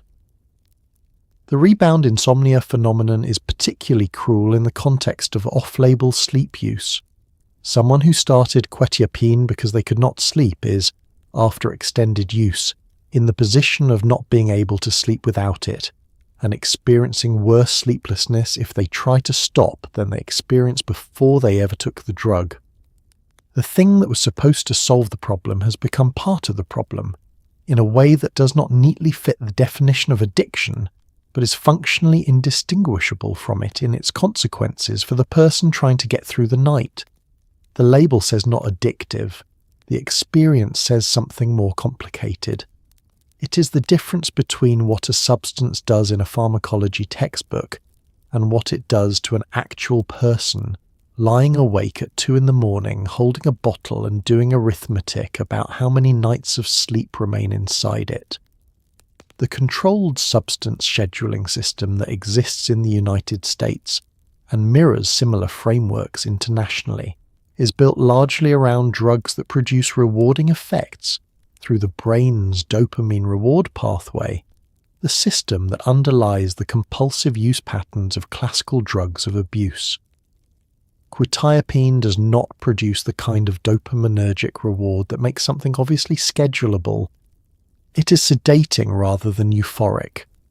The dependence it creates is negative reinforcement rather than positive, meaning people use it to avoid something bad rather than to achieve something good. This pharmacological distinction is meaningful for regulatory purposes and meaningless for the person who cannot sleep without it, who counts the tablets remaining in the bottle with the attention they had previously reserved for things that mattered. This is where the law and the lived reality politely part ways and walk off in opposite directions. The regulatory framework asks whether a drug produces the specific kind of reward that drives the specific kind of compulsive seeking associated with the substances it was designed to control. Quetiapine, answering that narrow question honestly, says no. but the framework was never designed to catch a drug whose hold on people works through the back door, through the desperate need to sleep rather than the pursuit of a high, through the avoidance of a rebound so unpleasant that stopping feels impossible, rather than the chasing of a pleasure so intense that continuing feels irresistible. It is dependence that arrives dressed as necessity, which is arguably harder to recognize and harder to escape than dependence that arrives dressed as pleasure. Nobody feels ashamed of needing to sleep. Clinicians who have worked with patients trying to discontinue long-term quetiapine describe a process that can require months of careful, gradual tapering, reducing the dose in small increments to allow the nervous system time to readjust without triggering the full rebound. Done properly, with patience and support, people can stop. Done abruptly, or without support, the attempt frequently collapses, and the collapse teaches the person a false lesson that they cannot live without the drug, when the truer lesson is that they cannot stop the drug quickly. The distinction matters enormously for the person's understanding of their own situation, and it is a distinction that the casual off-label prescribing culture rarely paused to explain, because explaining it would have required acknowledging that a supposedly gentle, non-addictive sleep aid had a discontinuation profile that demanded real clinical attention. So the paradox holds, unresolved, at the centre of the drug's identity. On paper, in the schedules, in the official language of regulation, quetiapine is not an addictive substance and never was. In the accounts of people who have tried and failed to stop, in the emergency rooms treating rebound crises, in the quiet daily reality of millions who cannot imagine sleep without it, something that looks and feels a great deal like dependence has been operating in plain sight for 2 decades under a label that says, with technical accuracy and practical uselessness, that it is not there at all. If you want the unvarnished reality of a drug, skip the brochures and go to the emergency room, where the consequences arrive by ambulance. Surveillance data tracking drug-related ER visits showed visits involving quetiapine misuse climbing sharply over the years, and the outcomes could be grim. Overdose, especially when the drug was combined with alcohol or other substances, could bring on dangerous heart rhythms, seizures and delirium, and in the worst cases it could kill. The gentle sleep helper had a serious edge, particularly for people mixing it with other things to get somewhere further. The quiet it offered was real, but so sometimes was the permanence of it. The Drug Abuse Warning Network, a surveillance system that tracked drug-related emergency department visits across the United States, documented a rise in quetiapine-involved visits over the years that tracked the drug's expanded use.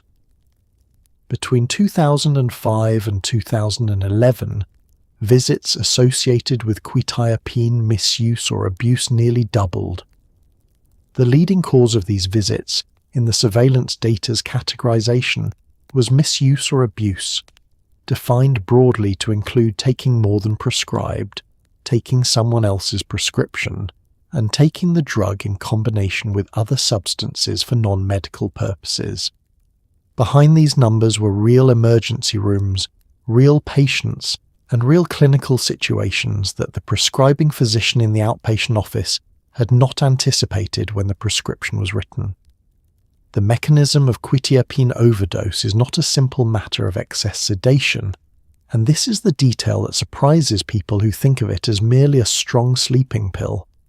The drug affects the heart's electrical system in ways that can, at high doses, or in combination with other substances, produce dangerous arrhythmias, the irregular heartbeats that can degrade into cardiac arrest if not corrected. Electrocardiogram findings that suggest this risk are a standard safety concern in quetiapine prescribing, but they require monitoring that does not happen in every clinical setting, particularly not in the settings where the drug was being used off-label for sleep. A person who took quetiapine daily for insomnia and was never monitored for cardiac effects because no one was thinking of them as an antipsychotic patient, was not being looked after in the way the drug's risks required. They were being treated as though they had a sleeping pill, when in fact they had a cardiovascular active antipsychotic doing a sleeping pill's job. Alcohol is a particular concern in combination, because both substances are sedating through overlapping mechanisms, and the combination can push the central nervous system toward a degree of suppression that neither would reach alone at the same doses. The people most likely to combine quetiapine with alcohol were not, in general, people in close clinical supervision. They were people managing the drug on their own terms, in their own homes or elsewhere, without the oversight that might have caught the interaction before it became an emergency. It is a familiar and deadly arithmetic. Two depressants that each slow the body's most fundamental systems taken together do not simply add their effects, they can multiply them, deepening the suppression of breathing and consciousness past the point where the body can recover on its own, and the person who took a slightly larger dose than usual with a few drinks did not intend to conduct a dangerous pharmacological experiment. They intended to relax and sleep.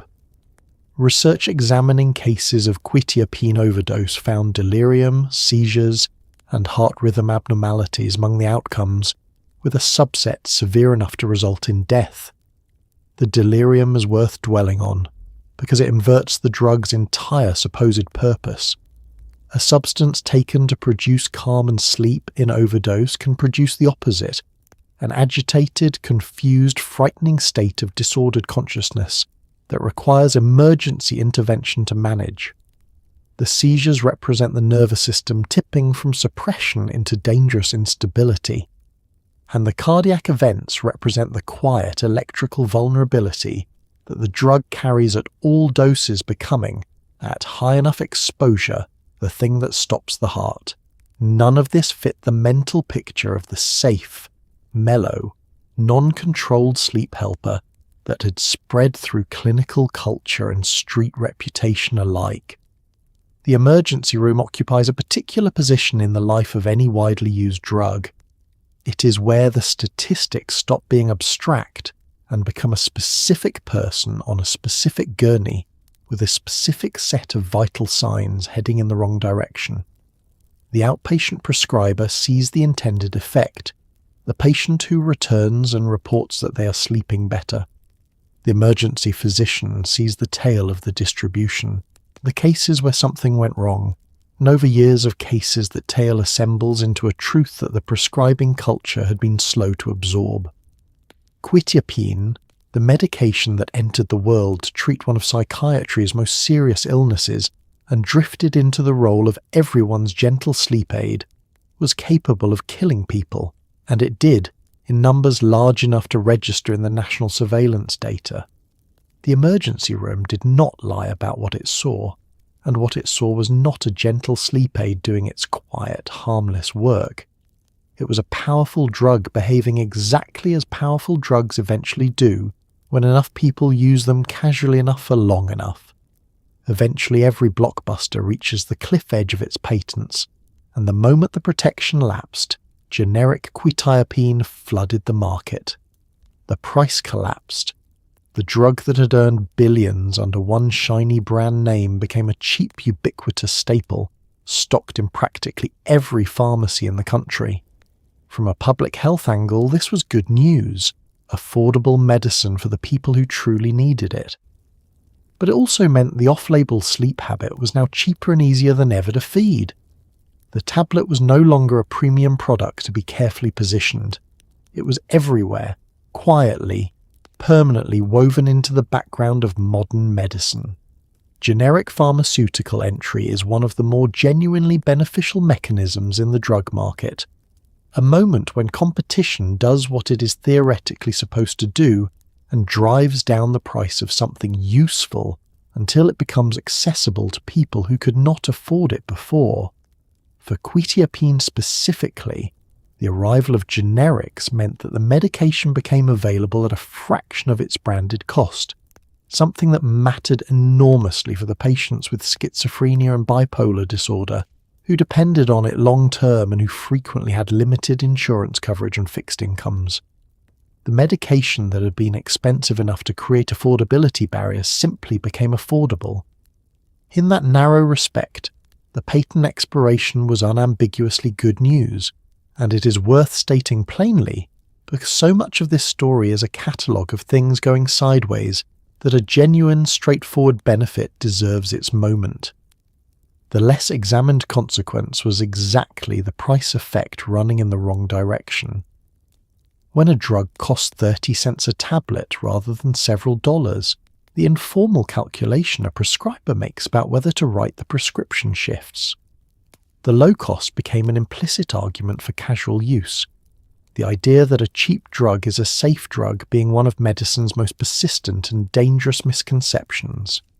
There is no pharmacological relationship whatsoever between what a tablet costs and what it does to a body.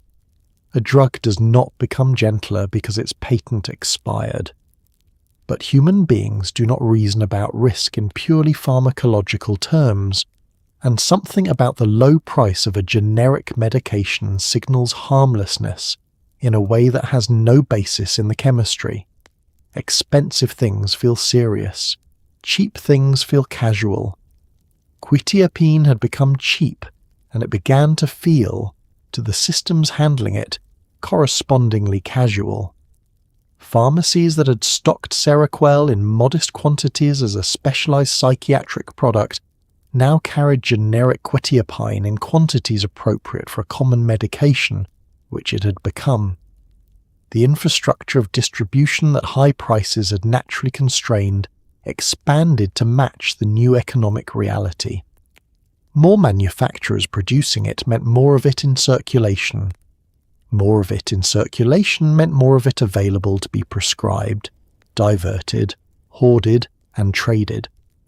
The economic friction that had, almost incidentally, kept the drug somewhat contained during its branded years dissolved, and the volume moving through the system grew accordingly. Nobody decided to make quetiapine more available. The expiration of a patent decided it, through the ordinary and impersonal operation of market economics. The secondary market in prisons and on the street also responded to the price change, though not in a simple or uniform direction. Cheaper tablets meant cheaper procurement for people diverting them from legitimate supplies, which could increase availability.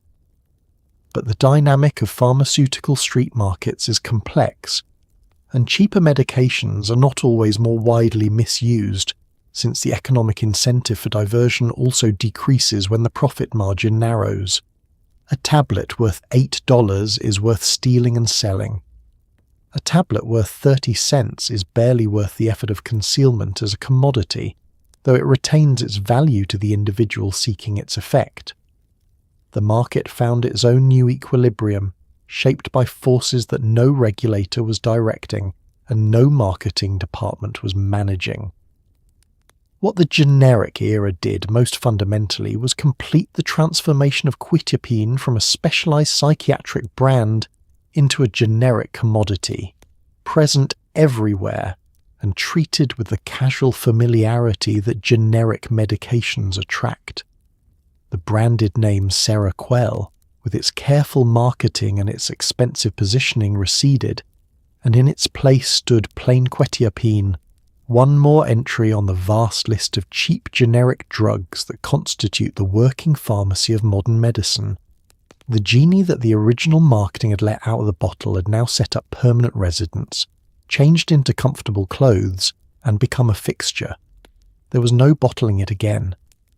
A generic drug in wide use is not a product that a company can decide to reposition, or a regulator can easily pull back.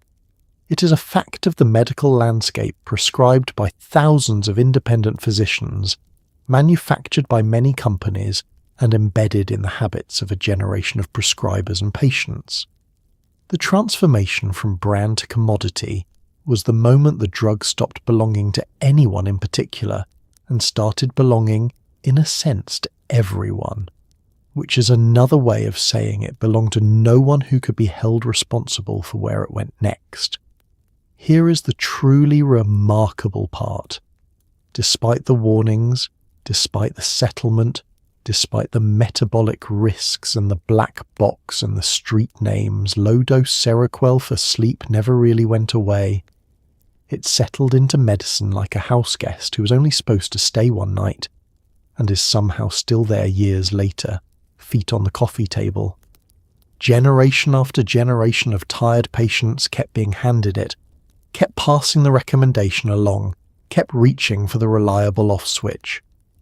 The very habit that landed a pharmaceutical giant in federal court had become so normal, so embedded, that it simply outlived the scandal that was supposed to end it. Once a prescribing habit becomes normalized in a clinical culture, it proves extraordinarily resistant to correction. The physicians who learned to prescribe quetiapine for sleep in the mid-2000s taught the habit, consciously or unconsciously, to the residents they supervised, who taught it to the residents they supervised, and so on down a chain of clinical education that transmits practice norms as reliably as it transmits factual knowledge. A practice that seems unremarkable within the culture of a training program becomes unremarkable to the people trained there, who carry it into their independent careers and eventually train others in turn. Medicine is, in this respect, deeply traditional, an apprenticeship system in which how things are done is learned as much by observation and imitation as by reading guidelines. The off-label use of quetiapine for sleep was, by the time the settlement landed in 2010, sufficiently established in clinical culture that no settlement document could simply extract it. You cannot fine a habit out of existence.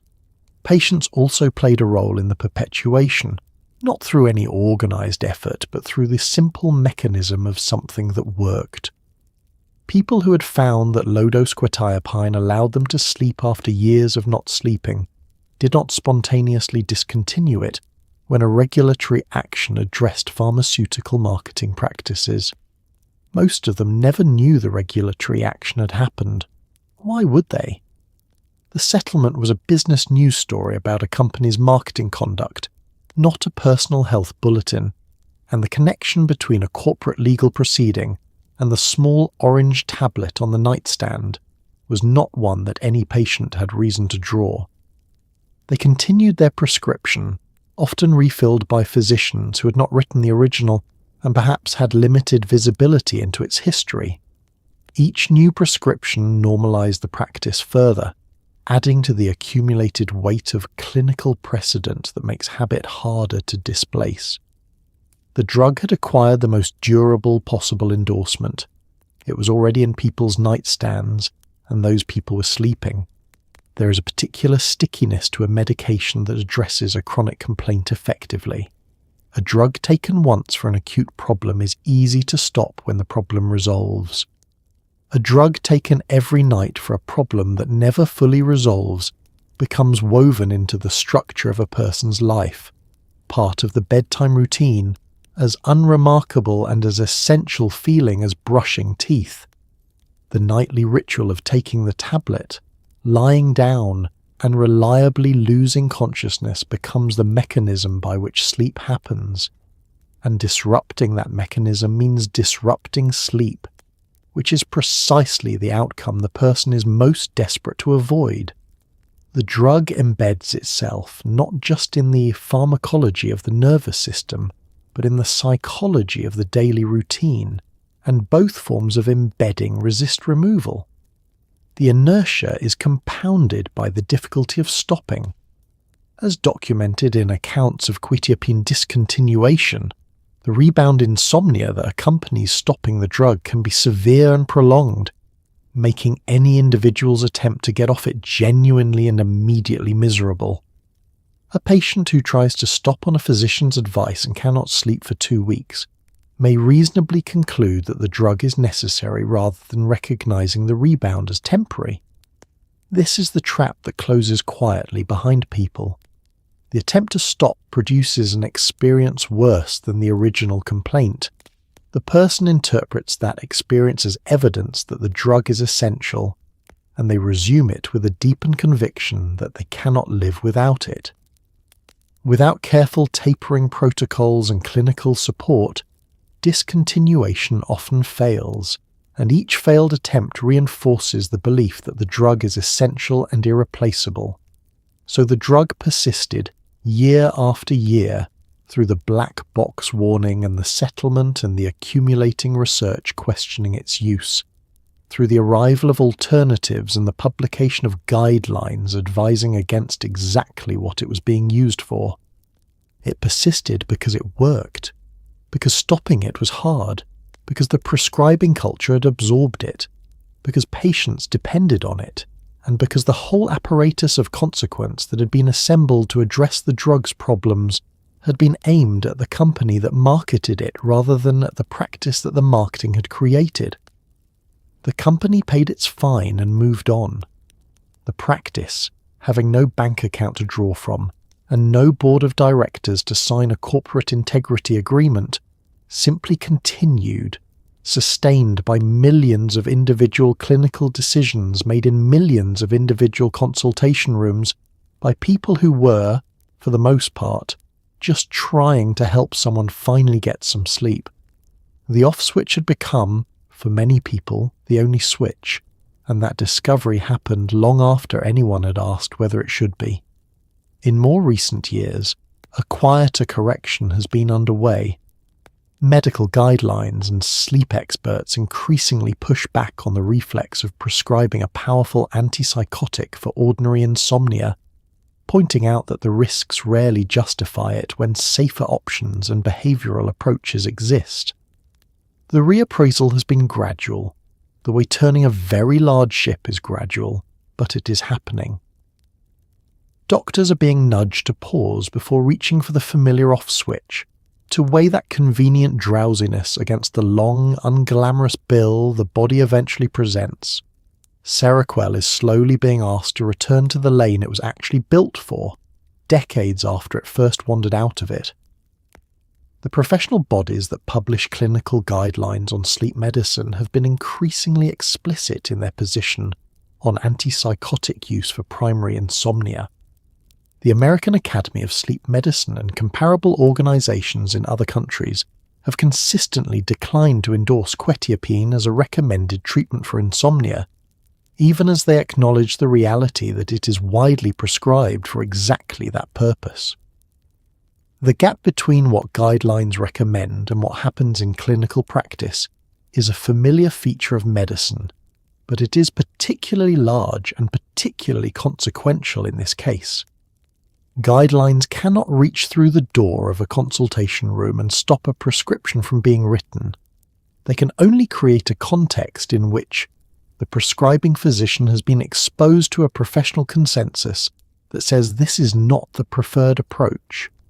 Whether that exposure changes behavior depends on whether the physician reads the guidelines, remembers them, and finds them more persuasive than the immediate reality of a suffering patient asking for the thing that has worked for other patients. The behavioral treatment alternative, cognitive behavioral therapy for insomnia, has continued to accumulate evidence supporting its effectiveness. Numerous trials have confirmed that it produces better long-term outcomes than sleeping pills for most people with primary insomnia, meaning outcomes that persist after the treatment ends rather than requiring ongoing consumption of a substance to maintain. This is a genuinely important distinction that gets lost in the daily practice of medicine. A pill manages the symptom for as long as you keep taking the pill. A behavioral intervention, done properly, can retrain the sleep system itself, addressing the mechanisms that maintain insomnia rather than simply overriding them each night.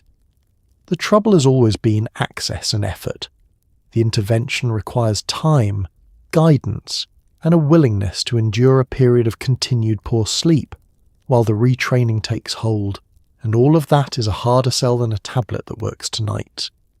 Digital delivery of the intervention, through apps and online programs, has begun to address the access barriers that limited its reach when it required in-person therapy with a trained specialist. The practical obstacles to recommending a behavioral approach over a pill have not disappeared, but they have diminished, which reduces the implicit justification for the pharmaceutical alternative. The prescribing landscape has also been shaped by the emergence of drugs with better safety profiles for insomnia use, including agents with more targeted mechanisms that do not carry the metabolic risks and cardiovascular concerns associated with quetiapine. These alternatives have given physicians who are using quetiapine for sleep, partly because they lacked better options, the ability to switch to something more specifically designed for the purpose. Part of quetiapine's original appeal for off-label sleep use was that the available approved sleep medications each had their own significant problems, and the calculation that led to reaching for an antipsychotic was made in a context of limited good choices. As that context has improved, the calculation has shifted, and the specific justification that once made quetiapine seem reasonable has weakened. There is also a generational dimension to the reckoning. The physicians who established the quetiapine for sleep habit are gradually being succeeded by physicians trained in an environment where the practice is more openly questioned, where the guidelines advising against it have been in place for their entire careers, and where the metabolic and cardiac concerns are taught as established facts rather than emerging worries. Practice norms change most durably not through the conversion of existing practitioners, but through the replacement of one cohort by another that learn differently. The habit that spread through clinical culture in the 2000s may recede through the same slow mechanism that established it, transmitted or not transmitted from one generation of trainees to the next. The reckoning is not complete, and the practice has not ended. Quetiapine continues to be prescribed for sleep in large numbers, and the momentum of 2 decades of established practice does not reverse quickly. But the conditions that sustained it so robustly through the 2000s and 2010s have shifted. The guidelines are clearer, the alternatives are better, the evidence of harm is more established, and the culture is more skeptical than it was. The ship is turning slowly in a direction that points toward quetiapine being once again primarily what it was always supposed to be, a treatment for serious psychiatric illness rather than an all-purpose sedative reached for whenever a tired human being cannot sleep. It took the better part of 30 years, a record-setting legal settlement, a black box warning, and an accumulating body of evidence to begin nudging the drug back toward its origins. That is the pace at which medicine corrects itself, which is to say, roughly the pace of a glacier that has finally been convinced to change direction. And so, we arrive at the strange, sprawling legacy of one small tablet. Seroquel is, all at once, a genuine gift to people living with serious mental illness, a cautionary tale about marketing that outran medicine, a record-setting legal scandal, and an accidental street drug with its own secret vocabulary. Its whole tangled journey circles back to a single deeply ordinary human ache, the longing to quiet a restless mind and finally, mercifully sleep. That craving is so universal, so powerful, that it took a schizophrenia drug and bent it into a sedative, a business empire, a prison currency, and a nightstand fixture. The molecule was never the villain and never the hero. It was just a mirror, quietly reflecting how far people will go for a little peace in the dark. The lessons embedded in the Seroquel story extend well beyond the drug itself, into the way medicine is organized, the way pharmaceutical promotion is regulated, and the way ordinary human suffering is treated as a market opportunity. The off-label marketing scandal was not a unique aberration in an otherwise well-functioning system. It was, as subsequent years demonstrated repeatedly with other drugs and other companies, a structural feature of a system where the incentive to expand a product's market is enormous, and the enforcement apparatus, while real, operates with a delay that allows billions of dollars to be earned before consequences arrive. The settlement was a correction. The conditions that produced the conduct corrected by the settlement remained largely in place, waiting for the next drug, the next company, the next opportunity to identify a large population of suffering people and quietly redefine them as a revenue projection. The patients who ended up in the wrong population for this drug were not incidental casualties in an otherwise successful commercial operation. They were the population whose suffering was systematically identified as a revenue opportunity and whose interests were systematically deprioritized when they conflicted with that opportunity. The elderly person sedated in a nursing home for the convenience of the staff. The tired office worker who gained 40 pounds and developed blood sugar problems in exchange for sleep. The incarcerated person who traded tablets for other things that would help them disappear for a while. The veteran reaching for something to quiet the nightmares. The $520 million settlement did not speak to them individually, and their collective experience does not appear as a line item in any financial document. They exist in the story as the people it happened to, which is both the least glamorous role in the narrative and the most important one. And yet the drug itself, used properly in the population it was designed for, continues to help people. This is the complication that resists a clean moral. People living with schizophrenia continue to take it and find their symptoms manageable in ways they were not before. People with bipolar disorder continue to use it for the conditions it is formally indicated for, and some of them find it genuinely effective. For a person whose psychosis has been quieted by this medication, whose delusions have loosened their grip, whose life has become navigable again, Seroquel is not a scandal or a cautionary tale. It is the thing that gave them back to themselves. Both stories are true at once, and any honest telling has to hold them together rather than choosing the more dramatic one and discarding the other. The molecule is not malevolent. It does not know what it is being used for or who is using it. It is a collection of atoms with predictable behavior, doing what chemistry does regardless of the intentions of the people who prescribe it or sell it or crush it and trade it in a cell block.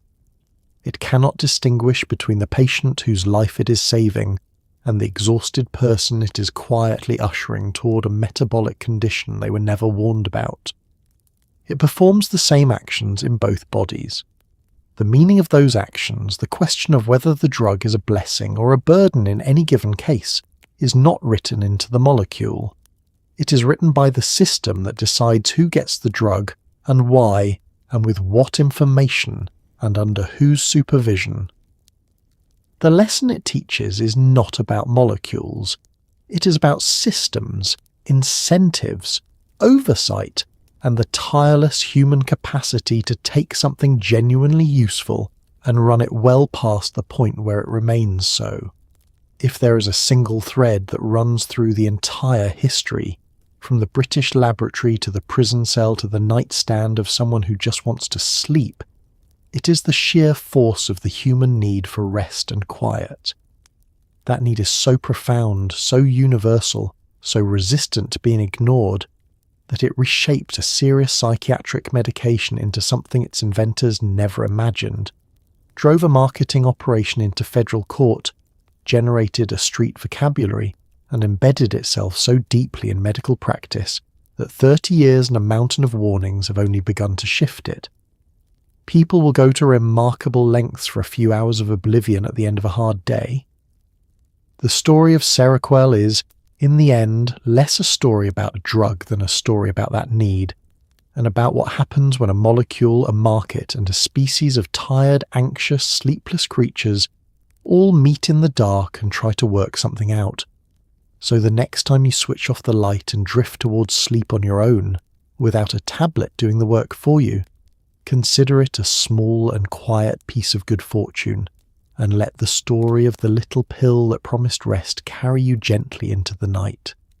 So here we are, at the end of the long, strange journey of one small tablet. And what a journey it has been. We began in a quiet British laboratory, where careful people in white coats were chasing something genuinely noble, a way to ease one of the heaviest illnesses the human mind can carry. And we ended here, decades later, with that same molecule scattered across the world in 1,000 forms it was never meant to take, in nursing homes and prison cells and the bedside drawers of people who only ever wanted to close their eyes and rest. It is a story that started with the best of intentions and wandered, the way so many stories do, into territory no one had mapped. Tonight we followed a little peach-coloured pill from a code number scribbled in a notebook, all the way to a street name whispered between people who had never read a label in their lives. We watched it earn its place, treating something serious and real, and we watched a side effect printed in tiny letters quietly rewrite its entire destiny. We saw the sales machine roar to life, the money climb into the billions, the warnings arrive too late for too many, and a courtroom reckoning measured in hundreds of millions of dollars. And underneath all of it, holding the whole tangled thing together, we found the same simple, aching, universal human wish. The wish to make the noise stop. The wish to finally, mercifully sleep. And that is the part worth carrying with you as you drift off tonight, because the story of Seroquel was never really about chemistry or marketing or lawsuits or milligrams. Those were just the machinery. The real story was about people, exhausted people, anxious people. People lying awake at 3 a.m. with a mind that would not quiet, staring at a ceiling they had memorized, doing the desperate arithmetic of how many hours of sleep they might still salvage before the alarm. People who were suffering in the most ordinary and the most invisible of ways, and who reached for whatever they could find that promised a little relief. If you have ever been one of those people, and most of us have at one time or another, then you already understand the whole story in your bones. You do not need the pharmacology. You have lived the longing. So let us take a moment, in the soft dark, to honour everyone in tonight's tale. Let us honour the patients living with schizophrenia and bipolar disorder, the people for whom this drug was actually built, who found in it a way back to themselves when the world had come loose from its moorings. For them, this was not a scandal or a curiosity. It was a lifeline, a quiet daily tablet that turned down the volume on a chaos most of us will never have to imagine and let them return to work and love and ordinary evenings. That is a genuine gift, and it deserves to be remembered alongside everything else. Not every chapter of this story is a warning. Some of it is simply medicine doing the good, unglamorous thing it was designed to do. And let us honour too the people the story happened to on its darker paths. The elderly grandmother in the care home, sedated as much for the peace of the corridor as for her own comfort, fragile and quiet and dependent on people to look out for her interests. The tired office worker who traded £40 and a rising blood sugar for the ability to sleep, and was never fully told the price of the bargain. The incarcerated person counting tablets in a cell, reaching not for a high, but for a few hours of blessed absence from a reality too heavy to bear awake. The veteran fighting off nightmares that the daylight could not chase away. None of them appear as line items in any financial document. None of them got a press conference, but they were the beating human heart of the whole affair, and tonight at least, in the quiet of your own safe room, they are remembered. There is a strange kind of comfort to be found in a story like this, if you look for it, because it reminds us that the longing to rest is one of the oldest and most shared things about being alive. Long before this little pill existed, people were reaching for warm milk and boring prayers, and the bottom of a cup, for herbs and rituals and quiet songs, for anything at all that might coax a restless mind towards sleep. The medieval peasant huddled by the dying embers and the modern professional swallowing a tablet at midnight are, in the end, chasing the very same thing. A little peace, a little quiet. A few hours where the weight of being a person is gently set down. The methods change across the centuries. The wish never does. And so tonight, as you lie here in your own bed, in your own home, warm and safe and drifting, take a small moment to notice what you have. You have a soft place to rest your head. You have a door that closes and a room that is yours. You have most likely the extraordinary and underappreciated luxury of being able to fall asleep on your own, without a chemical doing the work, your body simply doing the ancient thing bodies are meant to do when the day is done. That is not a small thing. For a great many people across history, and for a great many people right now tonight, that simple, quiet, unassisted slide into sleep is the thing they would trade almost anything to have. If you have it, even imperfectly, even on your restless nights, it is worth a whisper of gratitude into the dark. Because history, even the history of a single tablet, is really just the story of people trying to feel a little less awful and get through one more night. It is proof that we are stubborn and hopeful and endlessly inventive, that we will chase relief down every path available to us, that we'll take something built for one purpose and bend it toward our own aching needs, for better and for worse. It is proof that we are, all of us, just tired creatures looking for a way to rest. There is something almost tender in that, when you sit with it. Something that makes the whole messy saga feel less like a scandal and more like a very human mistake made by people who were, mostly, just trying to help. So let the story settle now, like sediment drifting to the bottom of a still glass.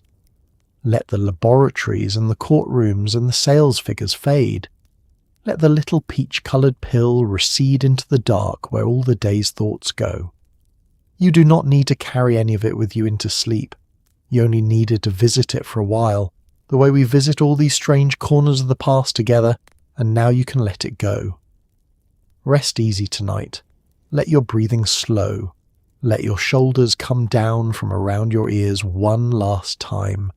Feel the weight of the blanket, the softness beneath you, the simple animal comfort of being warm and safe and horizontal at the end of a long day. Whatever kept your mind spinning today, set it down gently at the edge of the bed. It will still be there in the morning, and the morning is a problem for the morning. Right now there is nothing you need to solve, nothing you need to chase, nowhere you need to be but here, sinking slowly into the quiet. The little pill spent 30 years promising people the very thing you're about to do all on your own. So do it well. Drift off easy, sleep deep, sleep long, and let the world keep turning without you for a while. You have earned the rest, and I will be right here, waiting in the dark, whenever you would like another quiet story to carry you off again. Good night, and sleep well.